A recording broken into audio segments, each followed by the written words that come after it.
Welcome, my lovely dears, to another sultry session of sunrise and sunset. When last we left off, our glorious heroes successfully rescued the workers of Lacona Cavern, the niter/nitrate mines, uh, responsible for providing basically all of the gunpowder in the deserts. It is usually processed in Passion Grove, home of the Ilpalm family, where they craft expensive quality survival supplies run by Carvel Ilpalm.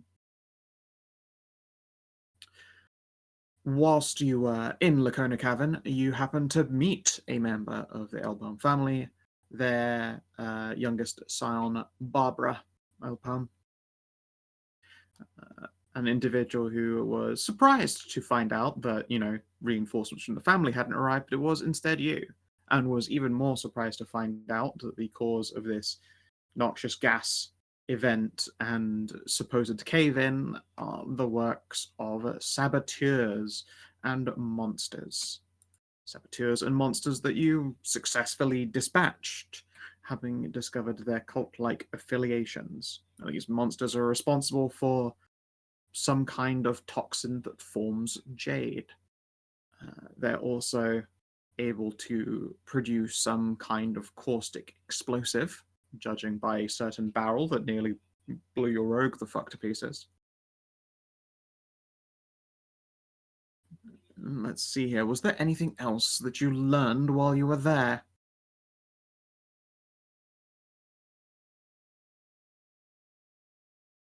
I mean, not necessarily anything we learned, but when Cass and Ralu got poisoned, me and Savin's eyes locked from California to Tennessee, and we knew what we must do, and we went to bang in the boom room. That was great. Yep.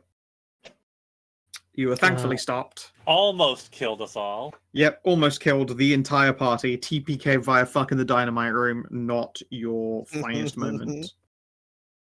We did find out in between sessions, RP, that apparently the cult has made a base in the nearby town using the distillery.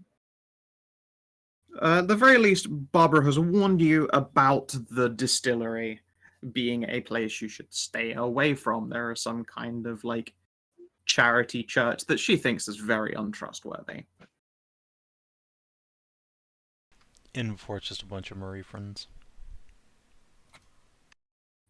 You'll have to wait and see. I mean, it could just also be that they are charity, but they are a for-profit, so you can't use them as a tax break, and the Alpound think that that's real shady. Why would you not want to be usable as a tax break? Exactly.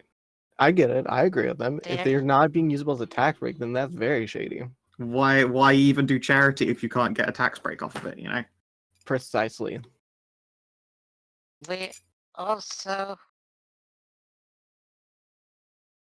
made sure to save all miners. Yep. And then we stole a shit ton of dynamite sticks. You indeed stole some bundles. You rescued, liberated some bundles of dynamite. Sort of dynamite. Technically just a bunch of IEDs. It's highly compacted gunpowder as opposed to nitroglycerin. Yes, and sadly you never gave us the total amount. There were 4 bundles, but you never gave us the amount of the I sticks. said that you could have a batch and that it counted as an IED as recorded in the alchemical goods section. Okie dokie. No, alchemical much is a goods. batch? If you scroll down, let us see here. It's got to be recorded somewhere. It isn't, you fool! Oh no, it's in guns and ammo, sorry. Improvised explosive devices. Yeah, that makes sense being guns and ammo. Mm-hmm. It is 10d6.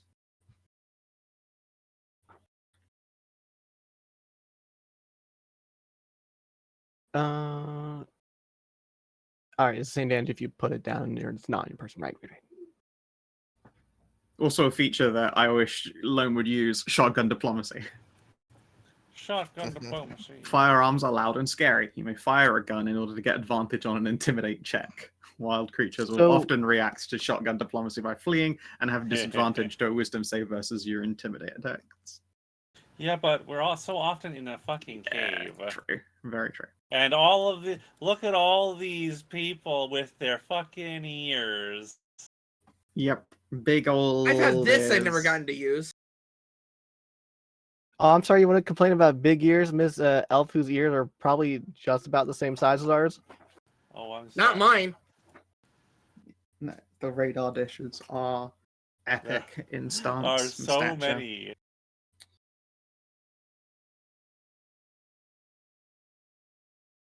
Yeah. I'm just saying, your ears on this art look pretty wide. Not as wide as everyone else's. Yeah, I was gonna say she has the second smallest after Karin. And bears are known for The little having bitty nubs. really good hearing, I think. Yep. No, think no, no, no. No. Bears don't have great hearing. They have an epic Or is it smell. Oh, that's it. It's their skin. Yeah, like best sense smell on Their ears are planet. small and cute. Land. Mm-hmm. Like fucking bloodhounds are like bitches compared to bears. If you're not supposed to pet the bears, why do they have such small, cute little ears? It's true. I know. It's If like, I lived in a place that had bears, I would already have been bitten by a bear. you Unfortunately, would be mauled by a fucking bear. Not bitten. Unfortunately, I do, but also the kind of birds we have here are also really shy. So if you see them, you're either really lucky or they're very hungry. Let's see here. What's the old adage? Brown get on the ground, black get back, or something like that? Oh, those adages are all fucking nonsense, but that's honestly not too far off. Anyway, No, actually, no. Brown bears are like they don't really do the whole if they like lie on the ground. Black bears, they just fight, motherfucker. We have black bears here, but the thing is, black bears also just vanish. Anyway, Yeah, once you start fighting them, yeah. carrying on. You are now in a position where it is time to continue your journey up to Passion Grove. You will be notified via Anai from the family that they have sent the Elemental and also one of the Sabri family's agents to gather information in Passion Grove. You mean the elemental that we picked up and is on our ship? we had a whole. You never picked. We We had a whole did. thing We went- about how No, you we did went- not we end went up getting back. her. We went back to Cavern, and she met us there, and we picked her up and took her with us. What? You never went Yeah, there. after the Airship Blue, and we had this ending that we forgot her. We went back to Cavern, spent time there, picked her up there, and then came back out this way. We had a whole big deal about You're it. right. I Yeah, know. no, you do We have did her. double Sorry, back. Yes. There is an agent then, indeed, waiting for you at the Passion Grove. No, I said the Passion Pasture. That's a different game. Don't call it that. Moo. I suppose since we're going out that way, should we also be taking Babs with us, and she has the whole forgery deal with the seal, and confirm that for us?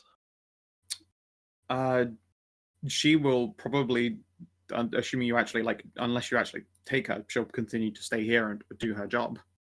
Fair enough. Yeah, especially considering there has been, a recent turnover in mayhem. She's got a lot to do.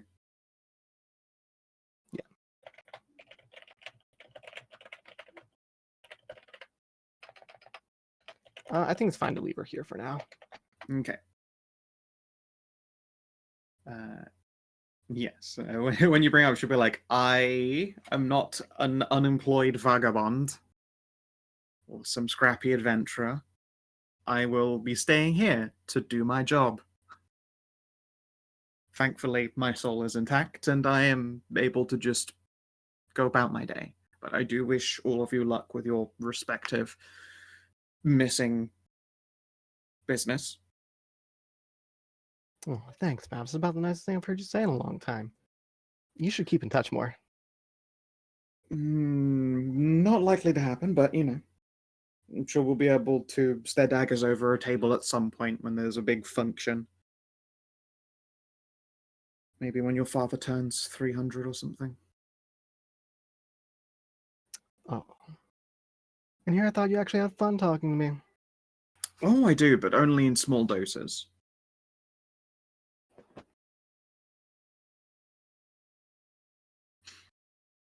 She will give everyone a not a full bow, just like the sort of like stage gesture, shoulders dip, flips a rakish hat. Its feather poofs poofingly as a feather is meant to do. You suspect the hat is mildly enchanted. She puts it back on again.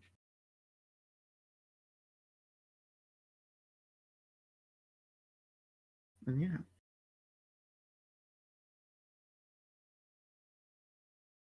Are you continuing on? I believe so. Excellent. I would like a travel check for no apparent reason. Sure. I'll do my... How Yeah, no problem. dare you? I do so enjoy trying to rile that woman up.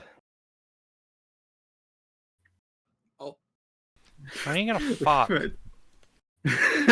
Cat rubs her chin.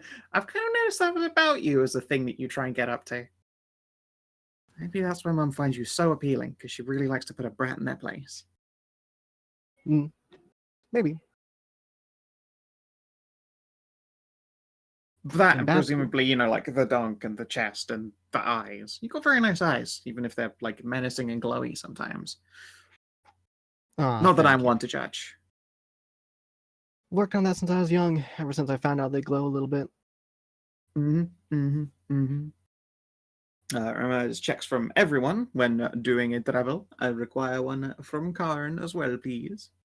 I think we're going to get an encounter. Yeah, I'll eat a fail. I don't care. Right. Need one Do from you have Tina the too. fucking advantage? Oh, you have one, now? right? It's Yeah, the very top. yeah, It's the, yeah, you did the yeah. first Oh, one. oh, I see. Sorry, you just don't have the template. No, Yeah, I you just just hit, I just hit- hit my macro button. he has a You've got shortcut. Yeah. Okay. As you are heading along, I suppose I should add, like, your line, your route here has a bit of a curve to it. Are you traveling in a straight line, or are you actually following this curve and going near where there might be some kind of a hideout? Or I can't see the Can we- map, so Can we see the We're map? not on the map. of course. Sorry, I thought I pulled you over, but the thing had snapped back into place again over landing page. I am. There's a mark on our map, so we should totally go to the map mark. Are you sure?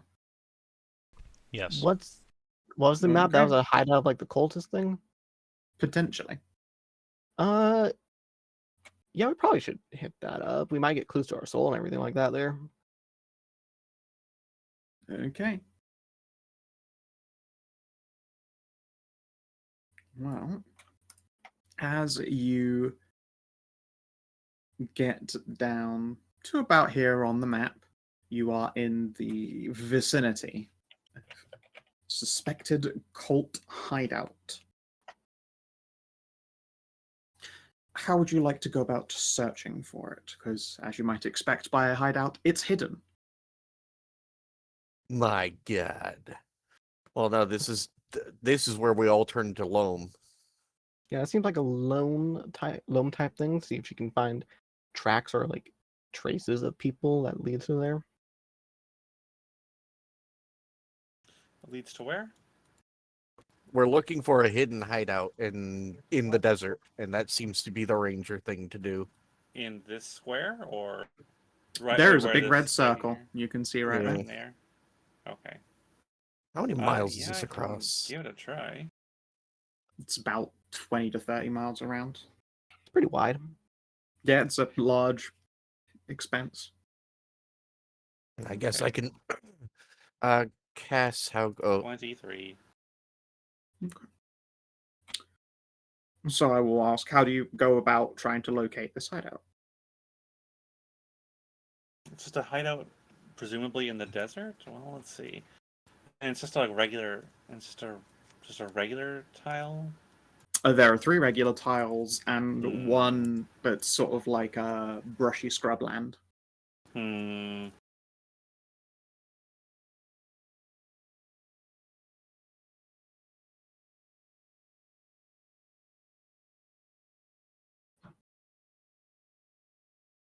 Caves are not not as likely. It's not very rocky. That's not doesn't say it's not impossible. Camouflage tents, maybe? You can start looking for some kind of a camouflaged Yeah. tented area. That is reasonable. well, we do have a spyglass, Yeah, of course. But yeah, and you can get up really high in the crow's nest. Hmm.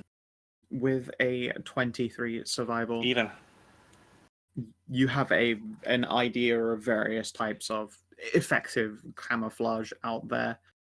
I mean, honestly, you've had to use that in the past when traveling, and when traveling with carriages and caravans that you've needed to keep out of sight for any kind of extended period of time.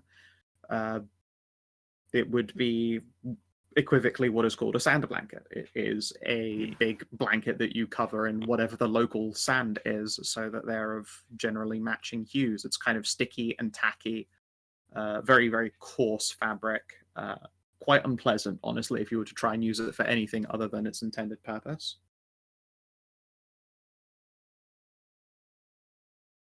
So no one sleeps under those things. no. You can give advantage to someone making a perception test to try and spyglass spot these about- camouflaged hides. They're usually close to the ground level in a dug out area, or they are above ground looking like a dune. Get a 10 Maybe in Tiff. perception. I mean, Tiff could get high up in the air. Yeah, I mean, I you only could got you a could 10. Karin, you can do so. That's You fair. also have Masika's perception, which is presumably pretty spicy. Oh yes, yeah, I know It's a 9 Max is very even. good. Your perception's a It's 9. a what? Perception. Yeah, my perception's a 9. Yeah. Okay. Yeah, it's 1 point lower. Yeah, true. All right, Karin. Yeah. With a spyglass, stick you up in the crow's nest. Give me a perception.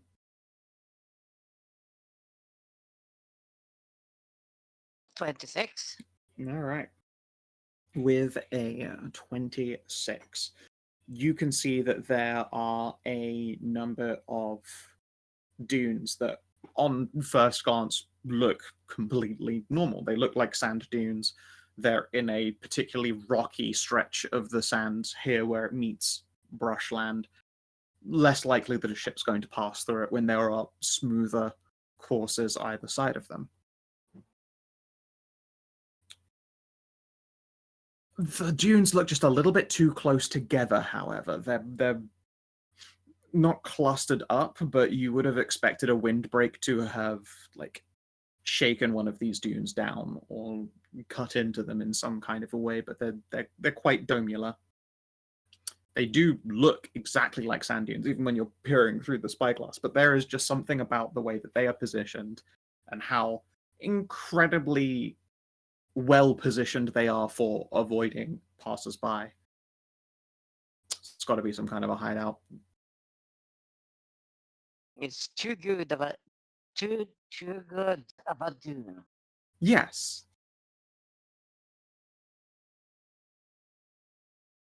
It's too perfect.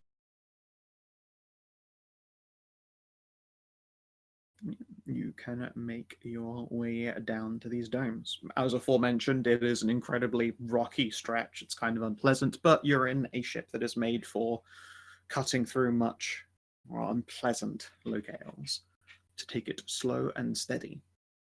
Now, there is a matter of stealth.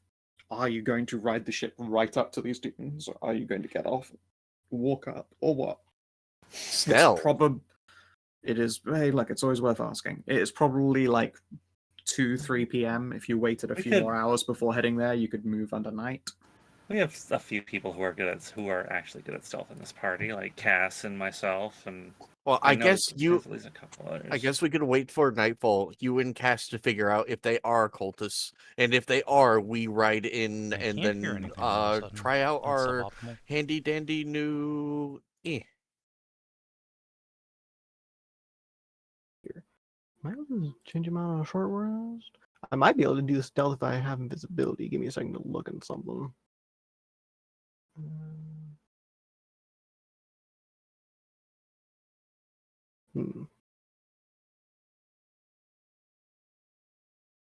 Yeah, no, I can do that.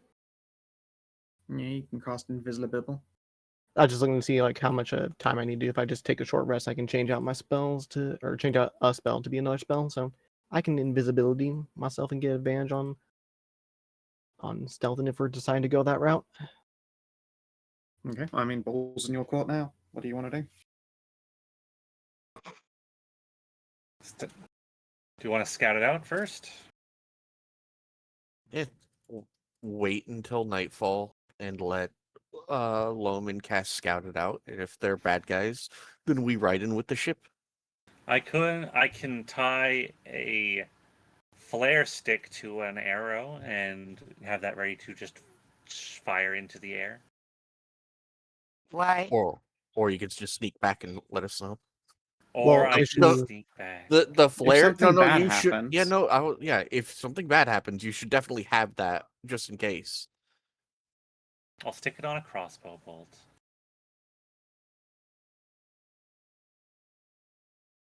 Mind you, you've got to think about like how far away we can actually be without rumbling them if you're doing that as well. Like it'll take time for us to get the ship up there if we want to stay out of Yeah. view of them.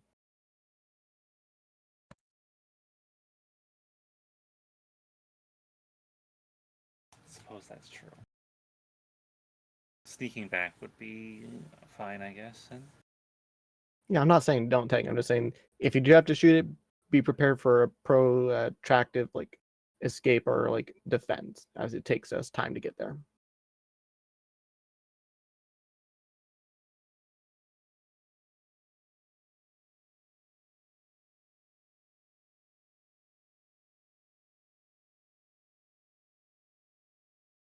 All right. Anyone else leap in with ideas? So what are you gonna do? Say that. I said Yeah, I know.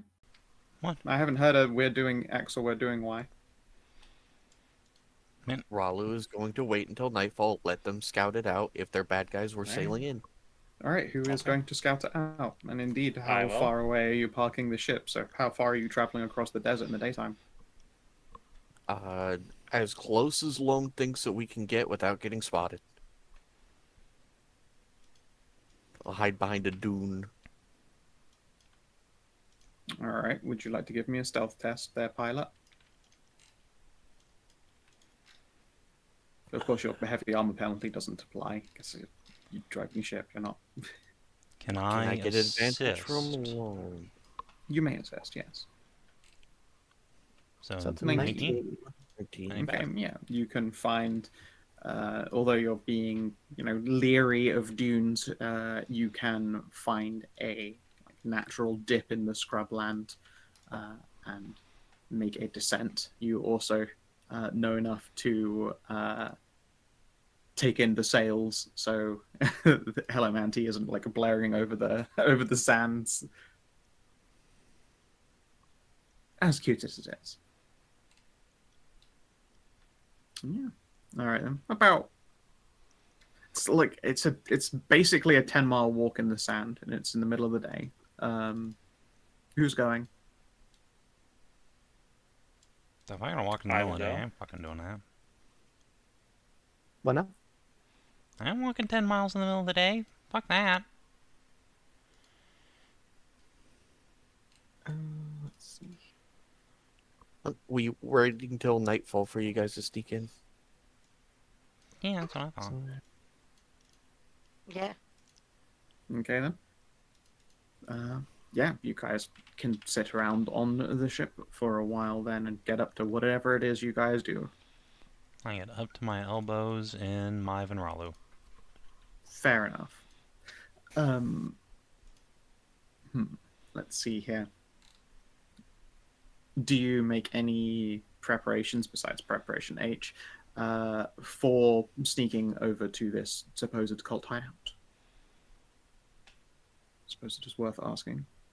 Let's see here. So Let's this is see. I will make sure that Cass stretches.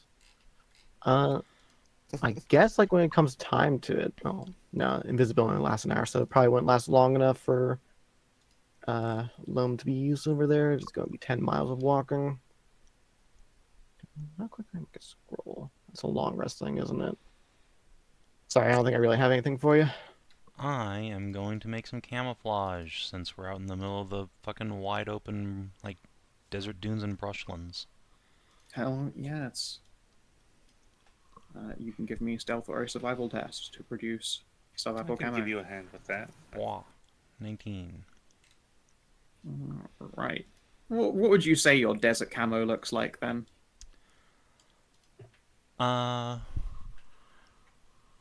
Imagine, if you will, like General Schwarzkopf from Desert Storm. I'm wearing like 1990s U.S. military fatigue. No. It's probably like a big, long, heavy tarp cloak that Cass is just like rubbed down with sand and attached some brush to, so he looks like a fucking bush when he's laying down. And he can just crawl Alright, around on his classic. belly. Fair enough. Right. And then yeah, night falls. It's getting chilly now, but underneath all this camo, you'll hopefully be able to stay warm. Would you Fancy. and Loam like to give me stealth tests then, please? Sure. You sneaker, sneaker, sneaker.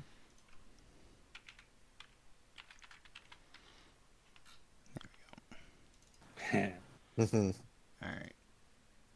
Yeah, not bad. Yeah, looking good. All right then. And yeah, true to your words, you are able to stay low and make your approaches in desert camo, as it were.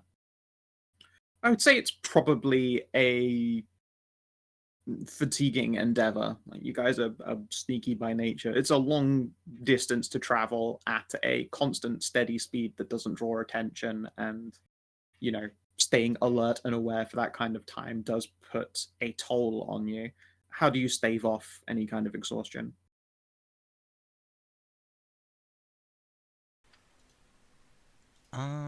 Carrying a fuckload of water, and then when night's properly fallen, well, I have this big heavy tarp cloak to fucking hide under. Yeah, so you're just going to take effectively a water break to keep yourself from getting tired. Yeah. Fair Not enough. a whole Yeah. lot else I can do. I don't have any abilities that would negate fatigue. My titties are Well- not within easy reach. Well, what you're going to do is you're going to open up the buttstock of your rifle and then start chowing down on Skittles. Eat some coffee beans. Unfortunately, that have all melted into a horrible Skittle amalgamation. Uh, The gigantic Skittle. The Yeah. For there to be a Skittle, there must be just a Skit. that's- El Skiddo. El Skitto, Katsu. El Skittle. Just like for there to be dumplings, there must be dumples. Mosquito. I and crave Moscow. the dumple. A big soup dumple. Oh, I could eat it. I could eat a giant soup dumpling. That sounds amazing. Exactly. The soup I've dumpling. heard of some places that do those, but they're very Exactly. rare to find. Yes. They're probably yeah. in Vancouver. You guys can take your like a midnight break and then continue on up to these dunes. And yeah, even up very, very close, these things are immaculate. The closer you've gotten and the more you've stared at it, the more real they look. But also this pervasive sense of the uncanny valley has been sort of tugging at you for the entire duration of the journey. I did roll to disbelieve. You absolutely may. Give me an intelligence check. Something Wong. Oh, Wow, Ooh. look at you go. I believe is it a save? I thought it was just a check. no, it's a save for Okay, cool. disbelieving. It's Then yeah, as you sort of pull yourself back, pinch your cheeks, squint some more. It's been giving you very much a mirage vibe, I say, as you've had a very long time to make the journey. And as you snap yourself back, yeah, the dome is still there in front of you, but that edge of hyper-reality is absent. You can see that it is, much like the camo cloak you're wearing, it is a very rough, coarse tarp that has been put up against on poles and then covered with local sand and flora in order to look as natural as possible. It's good camo in general still. If you were a great distance away, which at a point you were and weren't specifically looking for it, this would be effective.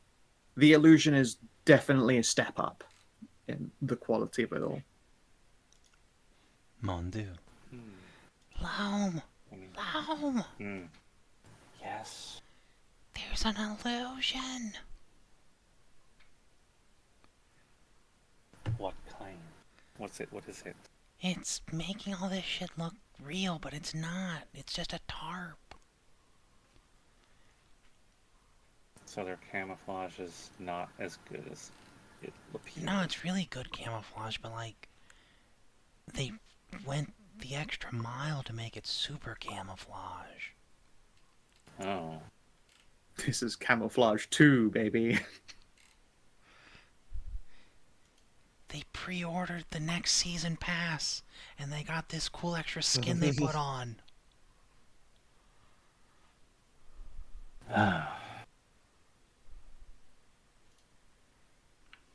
Khassid I downloadable suppose I'll content. try to disbelieve this. Yeah. Yeah. Ah. It's just sand, baby. Fucking pay to win ass, motherfucker. Fortnite Battle Pass. Oh, goodness. I'm sorry, Loam. This is a Paradox Entertainment quality Dune Globe. Oh, If you want to match them, you oh need to my buy god, we're gonna 100 have to different buy so DLCs much for fucking $3 DLC. each. Yep. God. Yes. Luckily, you're partnered with someone who has that DLC already, so he can guide you in. Oh, perfect. Oh, I can guide you in, baby. Wow, Chico, wow, wow. So, there are 3 domes before you. One is larger than the others, if you were to imagine them like a large central dome, and then 2 slightly smaller ones adjacent to it with a short walk between them.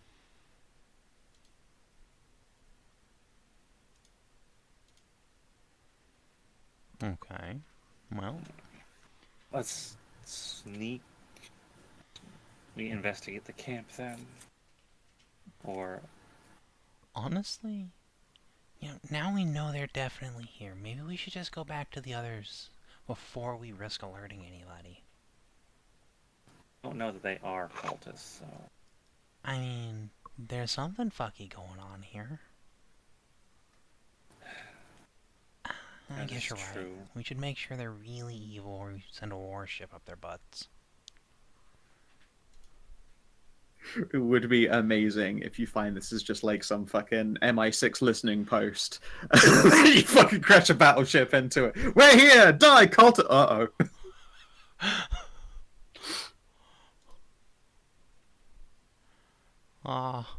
Geez, Lo, I think we're going to Guantanamo. MI6 don't send people to Guantanamo. They send them to the basement. The base. You don't I'm want to sorry, see the you're- basement. but I'm it's sorry, you're fine. going to Brazil. No, even I'm- worse. Argentina. Oh no! So, 3 domes before you. Let's go to the closest one, I guess. Does Cass have advantage on stealth checks? Not. He does get while the he's camo. out. He does while he's outside. Thanks to the camo cloak, you are able to just like lie down and mimic furniture. It's very, Okay. very Well, good like that. But while you're in motion or inside, that camo will do nothing for you. I will give both of us then. I will cast enhance ability on both Oh, of us. then. careful, you have to speak forcefully for that. You can't really be stealthy and cast a spell. Well, at a distance. Here's the We thing. don't know where their listening posts are. They could have scouts 5 feet away from us. Yeah, you cast the spell, and then a shrubbery on the other side of you gets up. You fucked up now. I will make a perception check to see if the coast is clear. Yeah, sure. Although there is an uncomfortable feeling of being watched, that you're pretty sure is paranoia brought on by knowing you're near an illusion. You don't detect anyone near you, besides Cass. Okay. I think we're okay. Okay.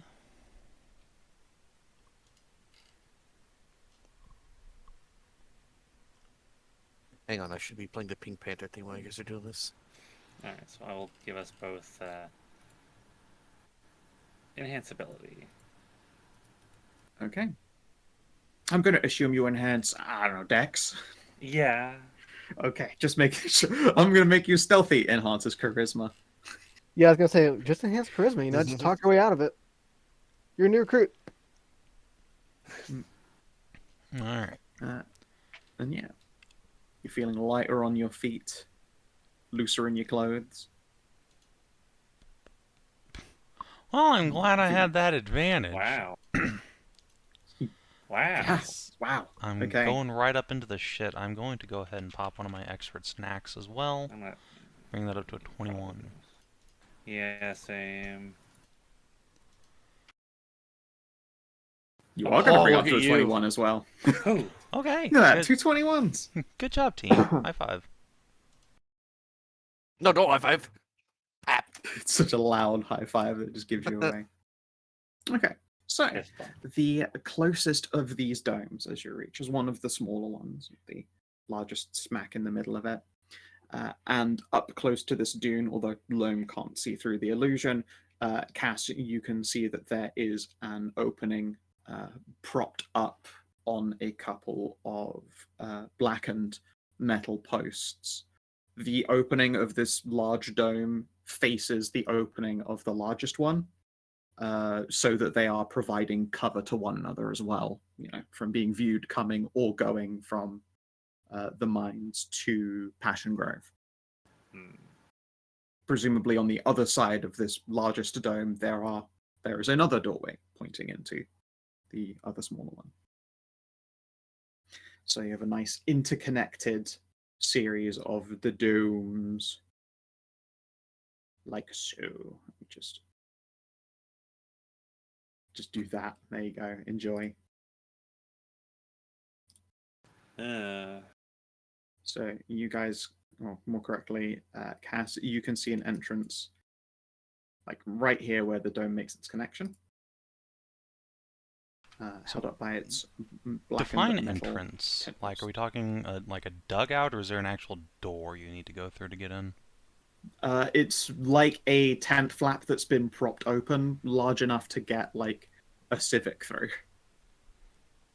So like the tent flaps connecting? Like are they actually? Oh, having, they're not literally connecting. They are close enough that they might be, though. It's possible you could, if you wanted to, or if there were a sandstorm, pull more like structure in place to do so.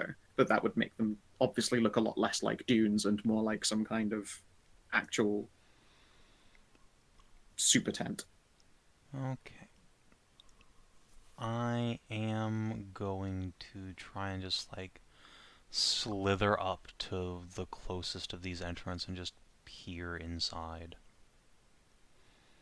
Yeah, you appear inside the rightmost or easternmost tent.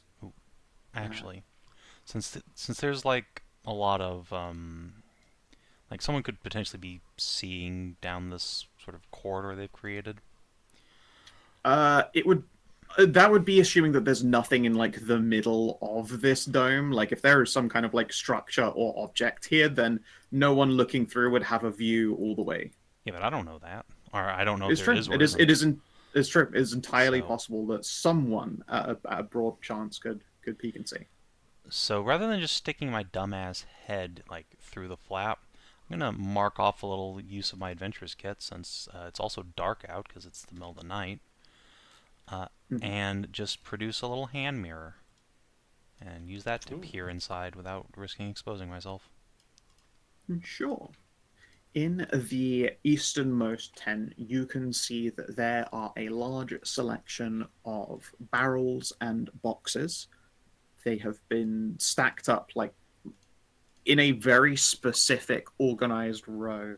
Like someone has very, very made like laboriously or obsessive compulsively laid them out perfectly straight in a line. And none of them are stacked one on top of the other. They're all in perfect rows from what you can tell. Though it is quite hard to see more detail than that because there's no light within that dome.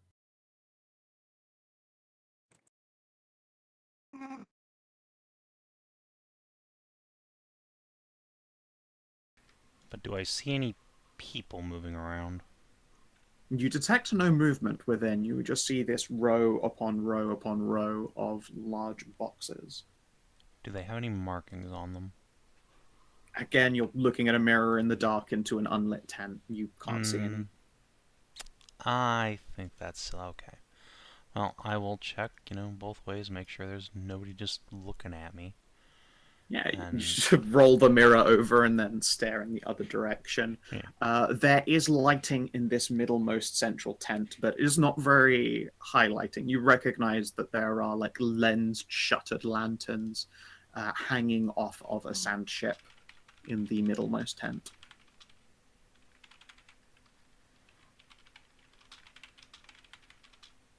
Again, it's pretty dim light.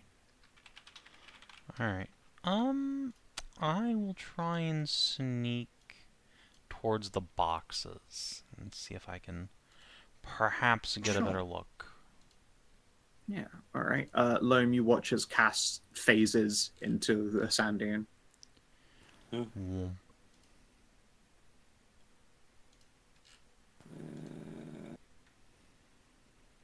I dislike that I cannot see what is going on.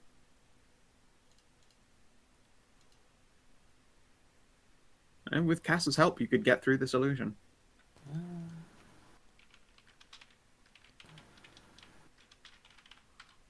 Sure. Like go in after him. Yeah, you might need Cass to like hold a hand out though and pull you through. Okay.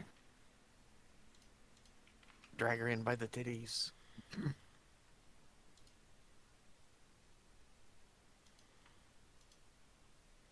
Yeah, I guess. If Loam seems to be struggling, Castle. Yeah, you can see that she is phased by this illusion still. Like craning her head, like looking for an entrance that to them doesn't exist, that you are halfway crawled through. Illusory balls.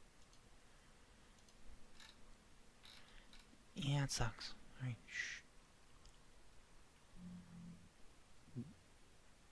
Alright, Loam, you were pulled through the illusion. And to you, there's no like pop or of any kind as you pass in, but there that sense of the unreal, that like sort of fifth sense paranoia fades now that you're on the other side of an illusion. And you can see very much the same in the large central tent, which is accessible by like a car-sized tent opening. Has a dimly lit by lanterns sand ship resting in the middle of it. And the easternmost smaller tent is filled with lines and lines of boxes and barrels, perfectly positioned, with obsessive care. Nothing is stacked on anything.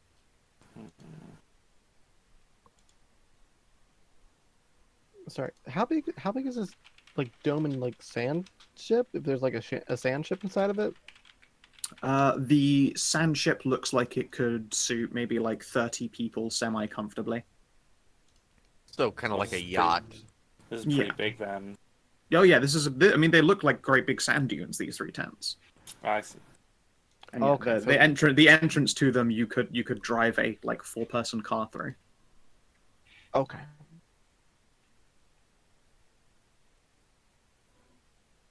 I mean, if it's like a yacht, then you should see if there's like any identifiers on it. Well, first of all, Yeah, it's fine when I go in here Cass, for. Loam, yeah, Yes. you have made your way into this eastern tent, and yeah, you can see all these boxes. Up close, there is symbolism on all of them. It looks like it's been blackened into the side of wood, and that's quite a lot of wooden crates and boxes. Usually, these things, they would be like hammered flat metals, or at the very least, like quite cheap wood. But no, these are quality foreign oaks, from what you can tell. The crates themselves are worth more money than a lot of the things people might put inside them. If I'm entirely honest. Like, I don't think either of you have seen an oak tree in a long fucking time. But yeah, these are I was like gonna say, wood's quality pretty rare fucking around here. crates. Yeah, if you see wood, it's usually going to say like thin palm wood. But, no, you are looking at proper classic from the chivalrics oak. These boxes, and burned into the side of them, blackened, are a series of logos. You'll have to produce a light source to actually see them properly. Again, it's the middle of the night. You're now indoors with no lighting. But give me an investigate test. All right. Yeah, I mean, if nothing else, these are definitely some sort of smugglers. So, Loam, And in what's your... Cass's mind, that means we... Go ahead, sorry. Do you have My better than 6 investigate? investigation- I have a 5. Are you trained in it? It is trained. Okay, then you can assist me. Whoa. Oh, 25. Okay, then. You recognize that all of the imprints on these boxes, they look like pretend logos. You recognize them as like personified, like drawn out hieroglyphic versions of Thieves' Cant. When you are looking over these, like, you recognize a couple of these symbols. Just like, this is strangely familiar when you're looking at them, even though you're like, I've never heard of like ducks are frange-worthy, I don't know what that fucking business is, but you're like, actually, wait a second. Scrub a couple of these letters away, and you're pretty sure that it's a camp symbol for, in here, rations, is for a couple of the barrels up front. And a lot of them don't have matching logos. There are different contents in all of these crates.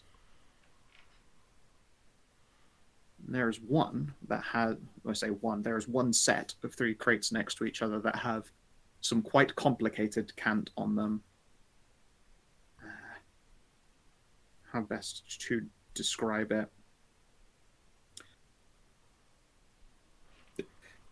This would be the cant equivalent of there is no honor inside this box. Oh no. Sorry, repeat that? There is no honor inside this box. This is not a place of honor. This is not a place of honor. Yes, correct. Are you familiar with that term? No. It's the... Oh, it's for like nuclear waste It's type writ- stuff. It's written at around nuclear waste dumping sites, just in case society collapses and then no one and people forget what that area is. It's written like over and over that, this is not, if we devolve back into like tribalism in the United States, then you can see these signs, and they say things like, "This is not a place of honor. Nothing glorious happened here," etc., etc. There is no value to be found, only a curse and death. Mhm. Yes, there is no honor within this box is a very familiar warning.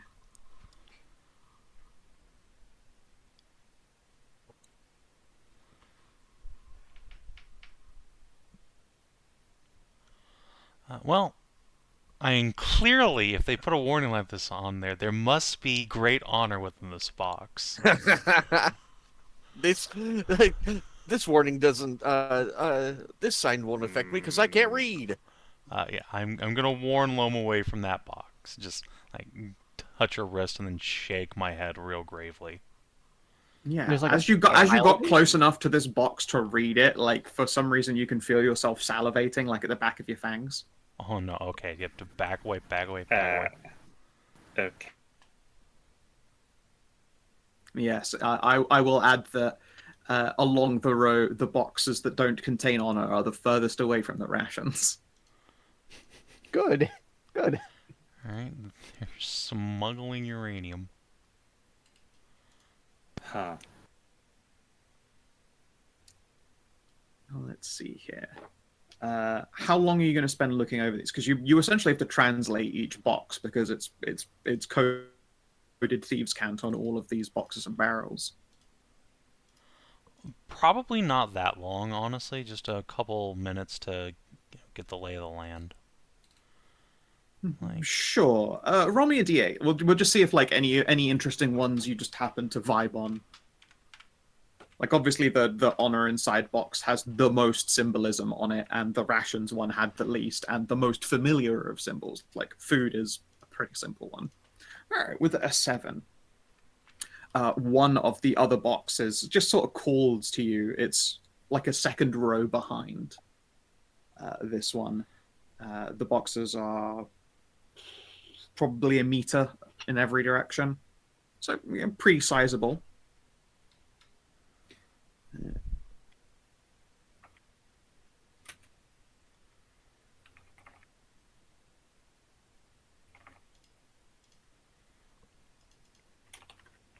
Used material components, rare bloods.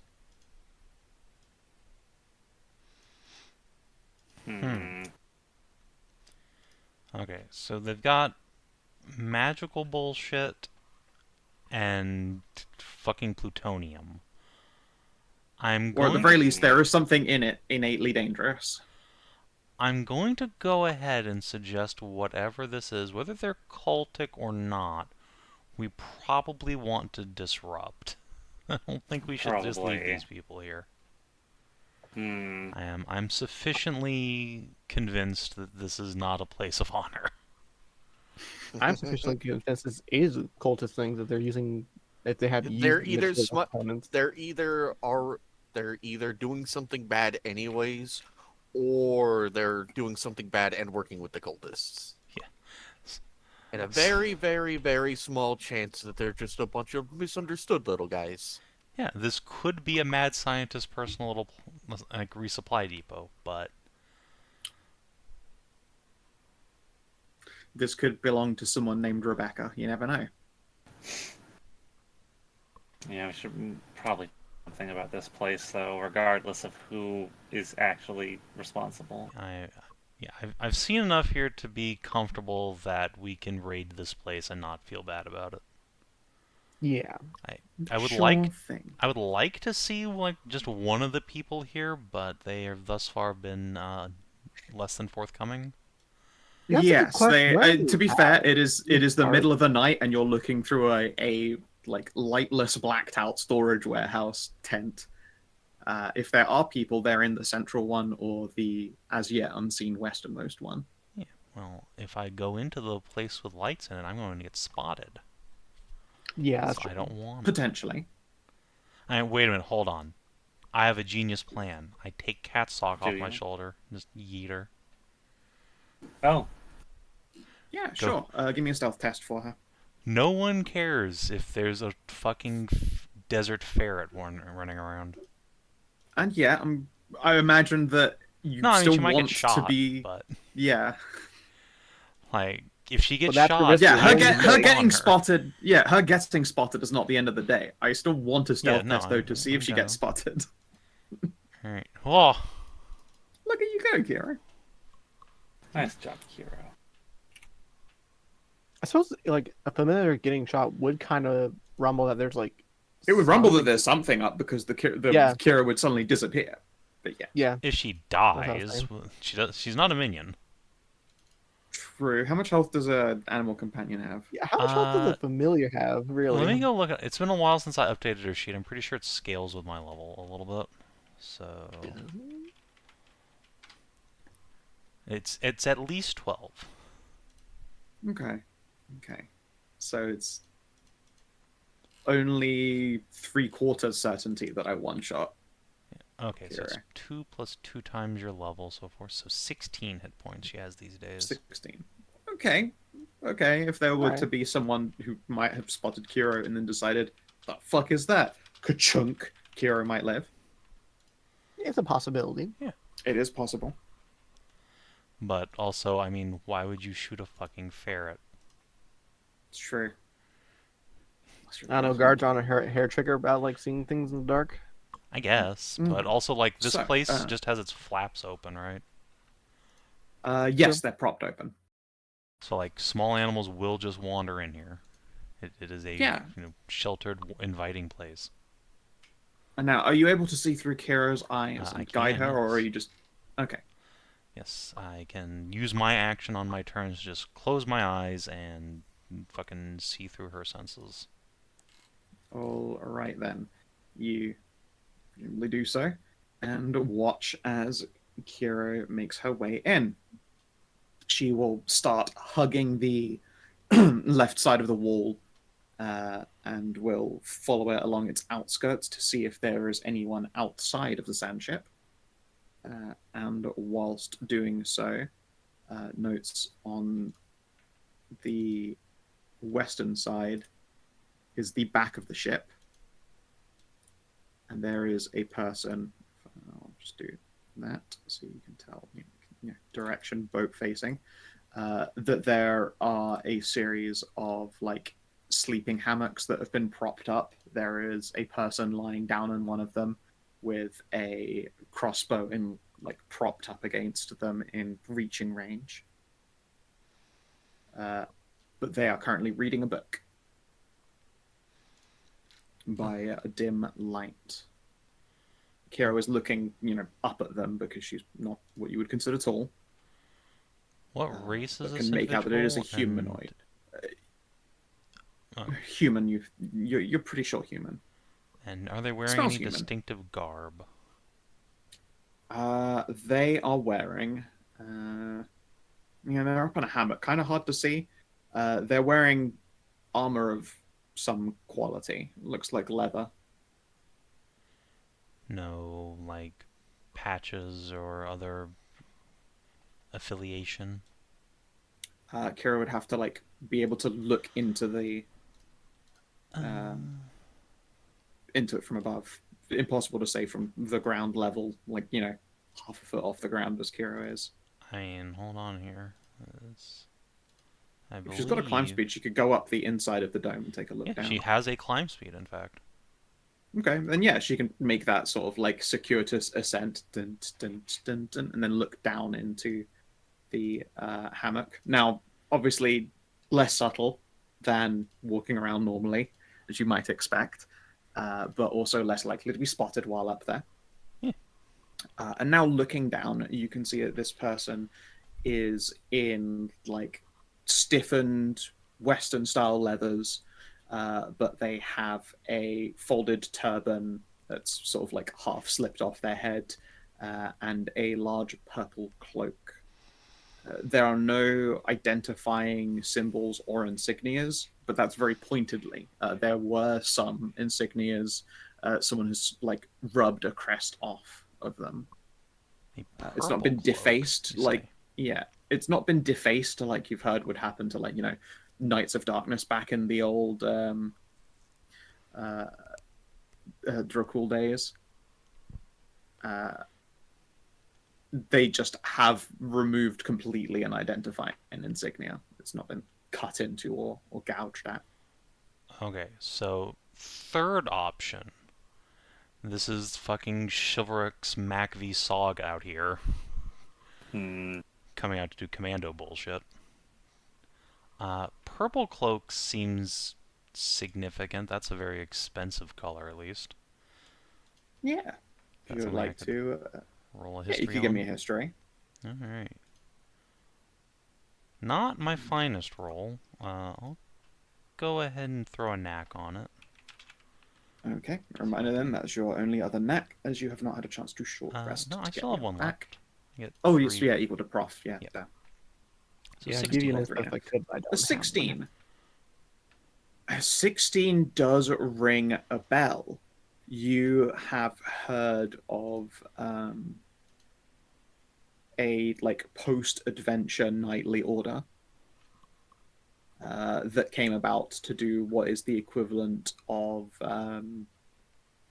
spy on the continent under the guise of being a Knights of Azure type deal and go around do good deeds.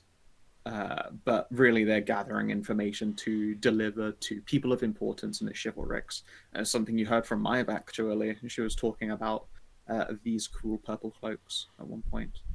Okay, so it is chivalrics mech. Good to know. We have in fact found the CIA. My God. They're destabilizing the deserts. Well, I did get this bow from the Queen, so. That is true. You are literally wielding a heroic artifact. Yeah, I mean, they might not shoot us on sight, but also I feel like disturbing a black site is probably a good way to get shot on sight. Just get black bagged. Should we retreat and then give this location a wild berth? Yeah, let's go back There's to one the more others. tent. Do we see any entrances over here?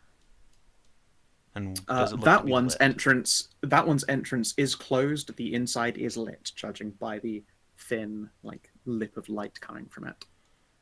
All right. You know what? Loam and I are going to start withdrawing ourselves, but I'm going to let Kiro just kind of slowly putter around in here. Sure. If you're constantly watching, though, you're going to have Loam literally hold your hand and guide you back because your eyes are closed the whole time. I can do that. Yeah, once we get out of their perimeter, I think it's safe for me to start concentrating. Until then, Kiro can just hang tight. Okay. Then yeah, I'm gonna do some totally no problems rolls.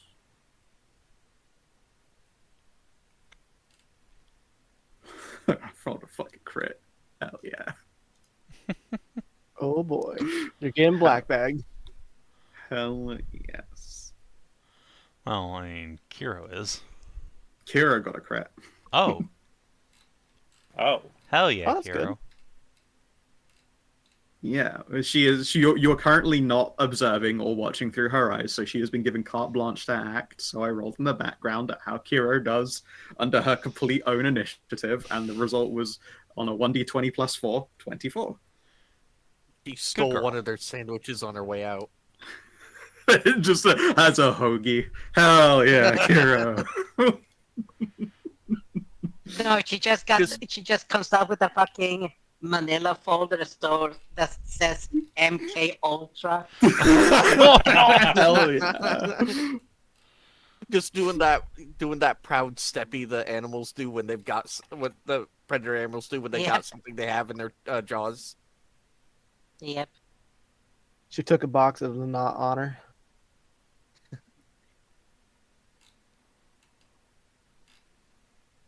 What's this? Area 53? Yeah. Okay. So, when you reconnect with Kiro, it's been almost an hour of fucking army crawling away from this place.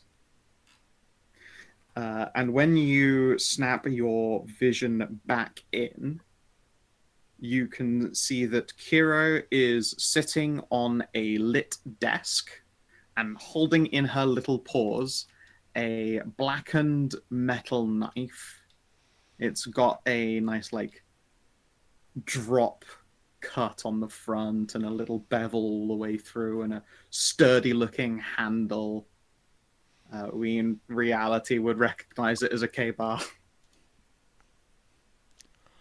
Okay. Kiro is holding this little knife while a young person is talking to them.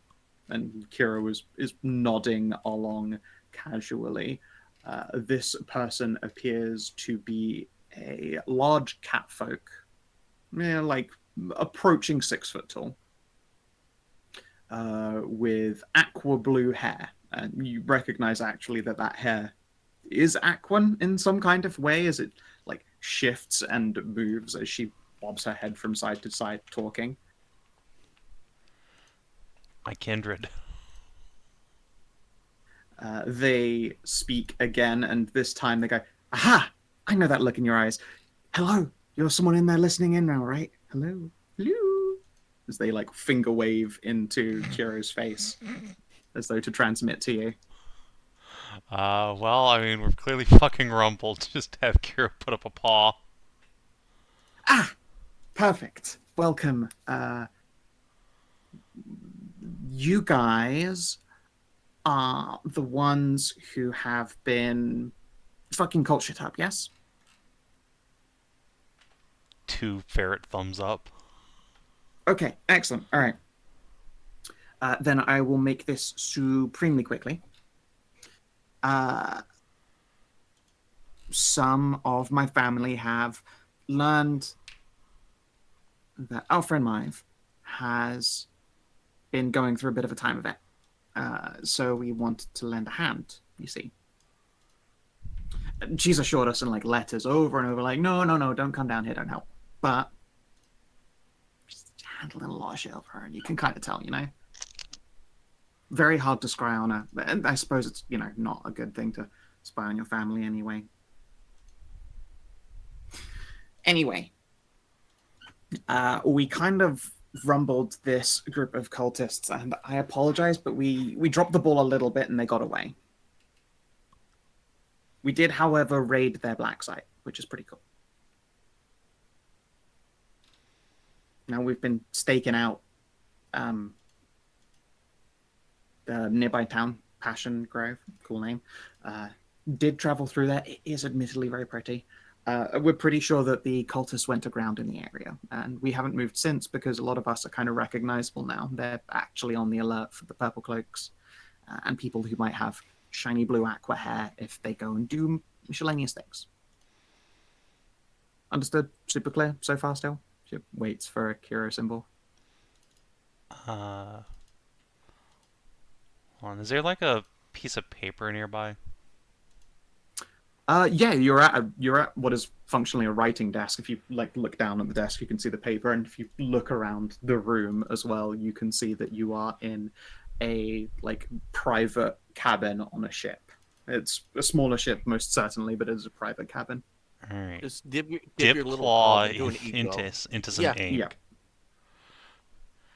And say, just write on there, Mive says hi, smiley face. You are Mive's adventuring group.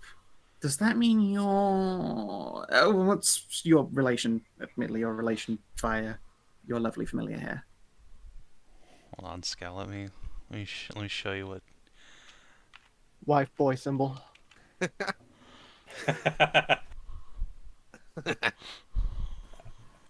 Oh, that's lovely. I've been wanting to meet you, actually. We were there for the wedding, but we kind of arrived kind of late. Do I recognize this person? Yes, you would recognize this as the wife of Thyram. Excellent, okay. Yeah, Cass is gonna write out, can we come over? How many is we? Are you traveling with a ship? Yes. We can walk. Okay, yeah, if you walk, that's great. Can't really let a ship get close, or it'll kind of rumble us. That, and we hate to piss off the leader of the purple. We're kind of here tagging along.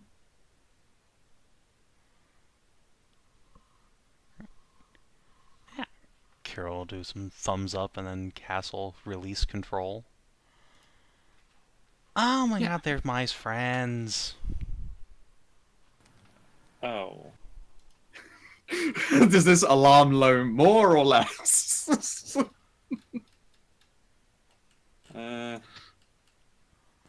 What are they doing here? Fucking up cult stuff, apparently.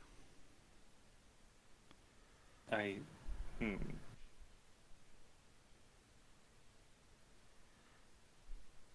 So is that their tent? Yeah. Uh,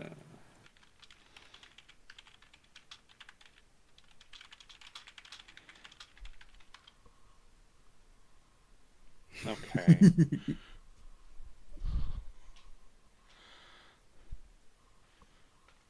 Cass is gonna just, like, take off his camo cloak and just scarper back towards the ship.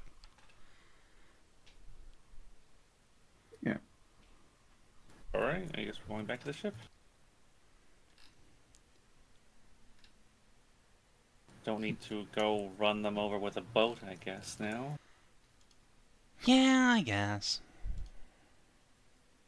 Ralu's gonna be so disappointed she can't use the flamethrower.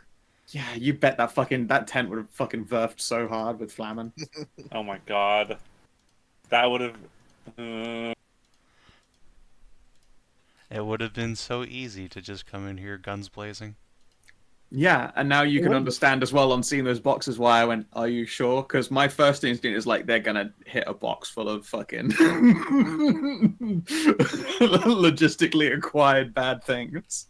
Yeah, we have no idea what that box is. Yeah. We don't know what's actually in it. Yeah, but if it's the closest to the tents as well. So if you charged up there like, fuck you, cultist, baby, and lit fire to the very first tent you saw. Hello Kitty we'd sail have to flapping in the breeze. Yeah, we'd have to zoom out like 20 miles, then we hear just a dull crump noise, and then that's the end of the adventure. Oh, Jesus. Okay. And Mive wakes up on an altar somewhere. Not again. They just hear fucking boom, and then just this light glow in the distance. We see Badge sitting outside her mine just putting on some sunglasses. We just hear like 1950s music play over the radio. We hear the ink spots. I don't want to set the world on fire. Alright. Kick, kick, kick, kick, kick, kick, kick. Another Geiger counter. Yep. The Geiger counter in my hand. Fallout Ceres.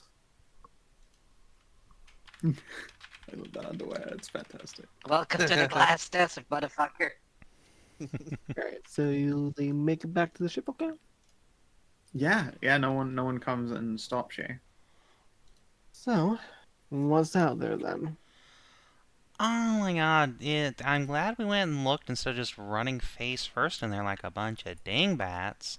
Whoever suggested doing that was like totally crazy. No, there are some spooks from the Chivalrics. Mive, it's your Aunt Theren's wife and some of their people. No fucking way! Yeah, a bunch of And then purple she clothes. scowls, I told them to fuck off. Yeah, and they Your said no. And what are they Relations doing? are here? Yeah, family. Like a few months back, they said that, they did some scrying to check in on us after hearing about evil actions occurring in the deserts. And I said, we have it under control. Please don't get involved. I see. I don't suppose you have any info on what they found out here then, if they're this close to the town. Yeah, they said they raided something near Passion Grove, and apparently some cultists went to ground. They said we could come over and have a chat, just we gotta walk and not bring the ship. Very well. Why Let's not? do so. 'Cause they don't want their hideaway to get rumbled. Alright. Yes, the more info we can have before going into Passion Grove, the better. Yeah, exactly. What Ralu said about like mooring the ship because it was prepared to take off. Yep. Yeah, you can call the engine now. Yeah. I don't want it sliding away like the warthog in Helldivers whenever we just You look just away get out from of it and it starts drifting. That fucking thing has a handbrake while you're driving, but the moment you get out, that handbrake is gone. Yeah, did you remember to initialize it before you step out? Yes, it doesn't work because it releases it. It's straight up as a drift brake. It's a brake that you have to fucking crank on. It's hydraulic, and it just lets go again afterwards, I'm sure. Or at least that's how they will likely excuse their terrible design. Spring loaded. Yeah, no, I mean, drift brakes are just hydraulic handbrakes that you just fucking haul on, and when you let go, the braking stops. Like, there's no, like, Yeah. lock-in. Yeah, so many a time we've gotten out and then either the person in the gunner seat starts drifting away or we'll turn around, wait, where's the car? Where's the car? Yeah, exactly. But yes, you can park. And I could be like, okay, I love you, bye-bye.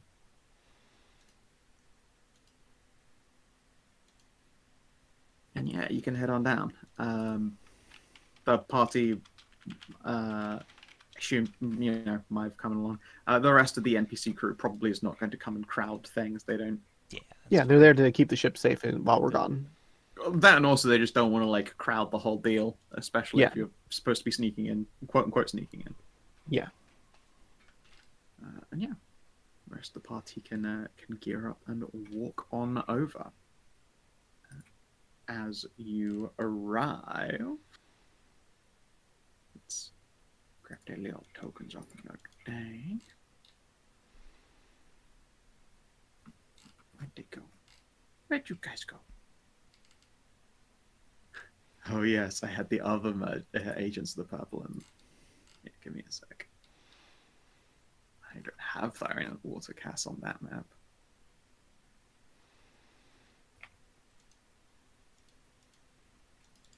Water Cast. Water Cast. Water gas. Hi, Cass. I'm Cass. Have you heard of this other Cass around here? Behold as well, Tyran. She's so precious. Thyren's here! We love Thyren in this You house. bet your fucking ass. Yeah, Tyran's great. Learning that she has like a Dom thing as well was the fucking funniest ever. Like, she is the sweetest, most innocent being, but she is also that will leave you tied up against the wall kind of deal. Okay, I love you. Bye bye. Try not to have too much fun. Exactly. And yeah, as you arrive, there are now guards active in the middle tent, and yeah, they are wearing like quite high quality looking brigandines up close. They've got these lovely voluptuous purple cloaks, or they've got this black lined inside, presumably so that they can reverse them if need be. They're well equipped. This is very solidly a unit. There's no light in the westernmost tent anymore. They have moved to the middle tent to join what appeared at first to be a yacht, but now that you're up close and getting a proper look at it, you can see that the inside has been hollowed out as a functional base of operations. There are a load of storage racks open, visible from a side access, like lifting lid hatch. It's quite a nice construction. Wouldn't do any good in a fight, though. You see no visible weapons. But it can move a lot of people around, and a lot of goods. Oh, neat. And yeah, sitting on a bunch of camping seats and with a fold-out table, Kira is now moved from the desk she was sat on before and is now perched on the edge of this folding bench, consuming what appears to be delicious toasted walnuts. And still wielding a K-bar, which is quite funny.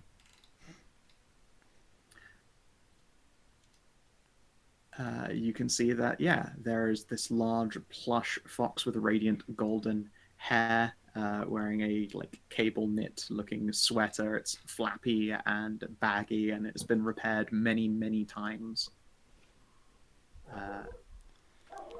Next to a more traditionally deserts dressed aquan blue catgirl.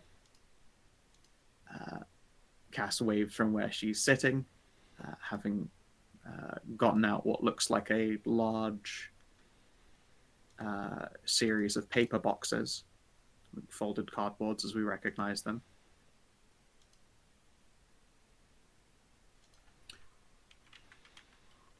And she is pulling out a number of objects. Maiev will charge fast to scoop Thyren in a hug, and most of you then are surprised to see that Thyren full and fucking lifts Maiev off of her feet to give her a big hug.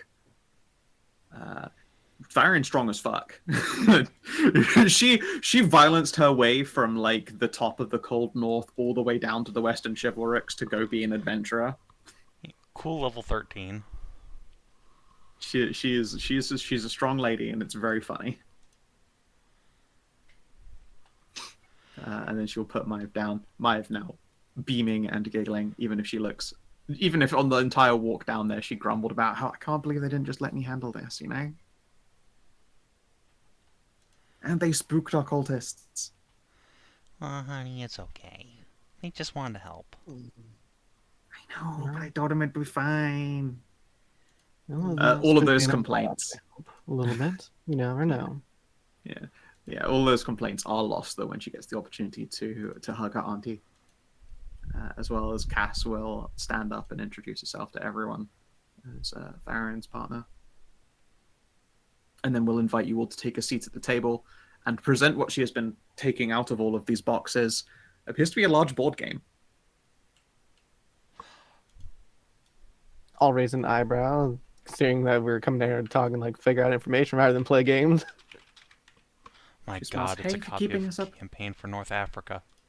No, it's not CFNA. It's it's probably a lot closer to like Catan. It's some kind of like economics trading based board game. It's one that Anai definitely recognizes. It would be wild if you didn't. Just a You're probably quite good at it. Scandinavian war game about taking territory. No war game. No war game. It is an economics game entirely. Yeah, it's not CFNA. I was gonna just say the hilarity of like, okay, let's get this board game. Like, well, I was standing at the water cooler at the job, just checking the latest of the Dow Jones Index.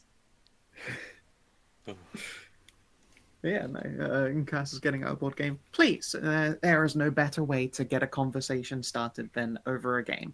Also, we have tea and coffee if you would like it. I imagine you might. It was probably a bit of a chilly walk. Actually, no, it's not. Oh, hello, Bear. You have a really cool magic item, don't you? Or really warm in this case. It's kind of cool out. Temperature control, Bear. Very nice. I approve. Yeah, settle down. Anai, as I said before, you know this game well. You can play this game with statecraft skill checks. Yeah, statecraft. That skill I definitely have. And mercantile, anything really.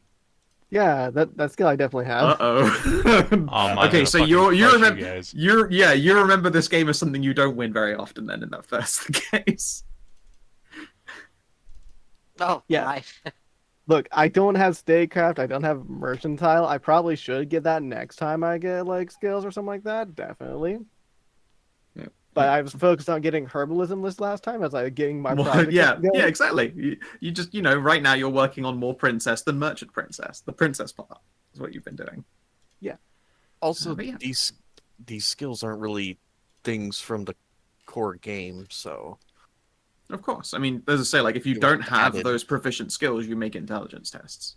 Which is fine. Like I still have a really or big charisma actually. It is intelligence or charisma because you can lie to people. That is kind of how economics work as well. Seeing. Yeah. It's like in Warhammer 40k, you have all of these skills that you can just put pips into. Yeah. Yeah. Listen, when I do get any of the pieces. Yeah, when I do get like that mercantile skill though, it's gonna go way up because it's gonna be based off ends. Yep. Alright. Yeah, sure. I guess I can try and play it. Yeah, you can just raw dog submit. I mean, okay, never mind. You're doing great. Everyone, they are suitably impressed. And while you're settled in, you're like, okay, so Dish, what brought you this far already? Figured you were on the other side of the continent at the start of the season. They were, and then we have traces of cults that we're following, most notably in Passion Grove. Yeah, we did notice that there'd been a lot of cultiness going on around in the area. A couple of our friends, Purple Cloaks, have been going around doing a charitable business, following merchant caravans for free, that kind of thing. Yes, we've seen that they've possibly had ties with the L Palm family. Loath that I am to hear it. Why are you Yeah. low? They are rivals. It would be better for you. It would be, but it's less fun if you take out a rival because they're part of a cult rather than economic domination. Is it? Oh, That and it would upset Babs a lot more than just beating her in a business. which one is Bab? Sorry, if you've got like a partner in the Alpam you don't want like lynched and stuff, then you know. She's the youngest. Okay, I admit I asked that question. I don't have any of the dossiers. The leader of the Purple does. Regardless, and Cass will be surprised when you scoop her on a route for sheep. What? Ugh.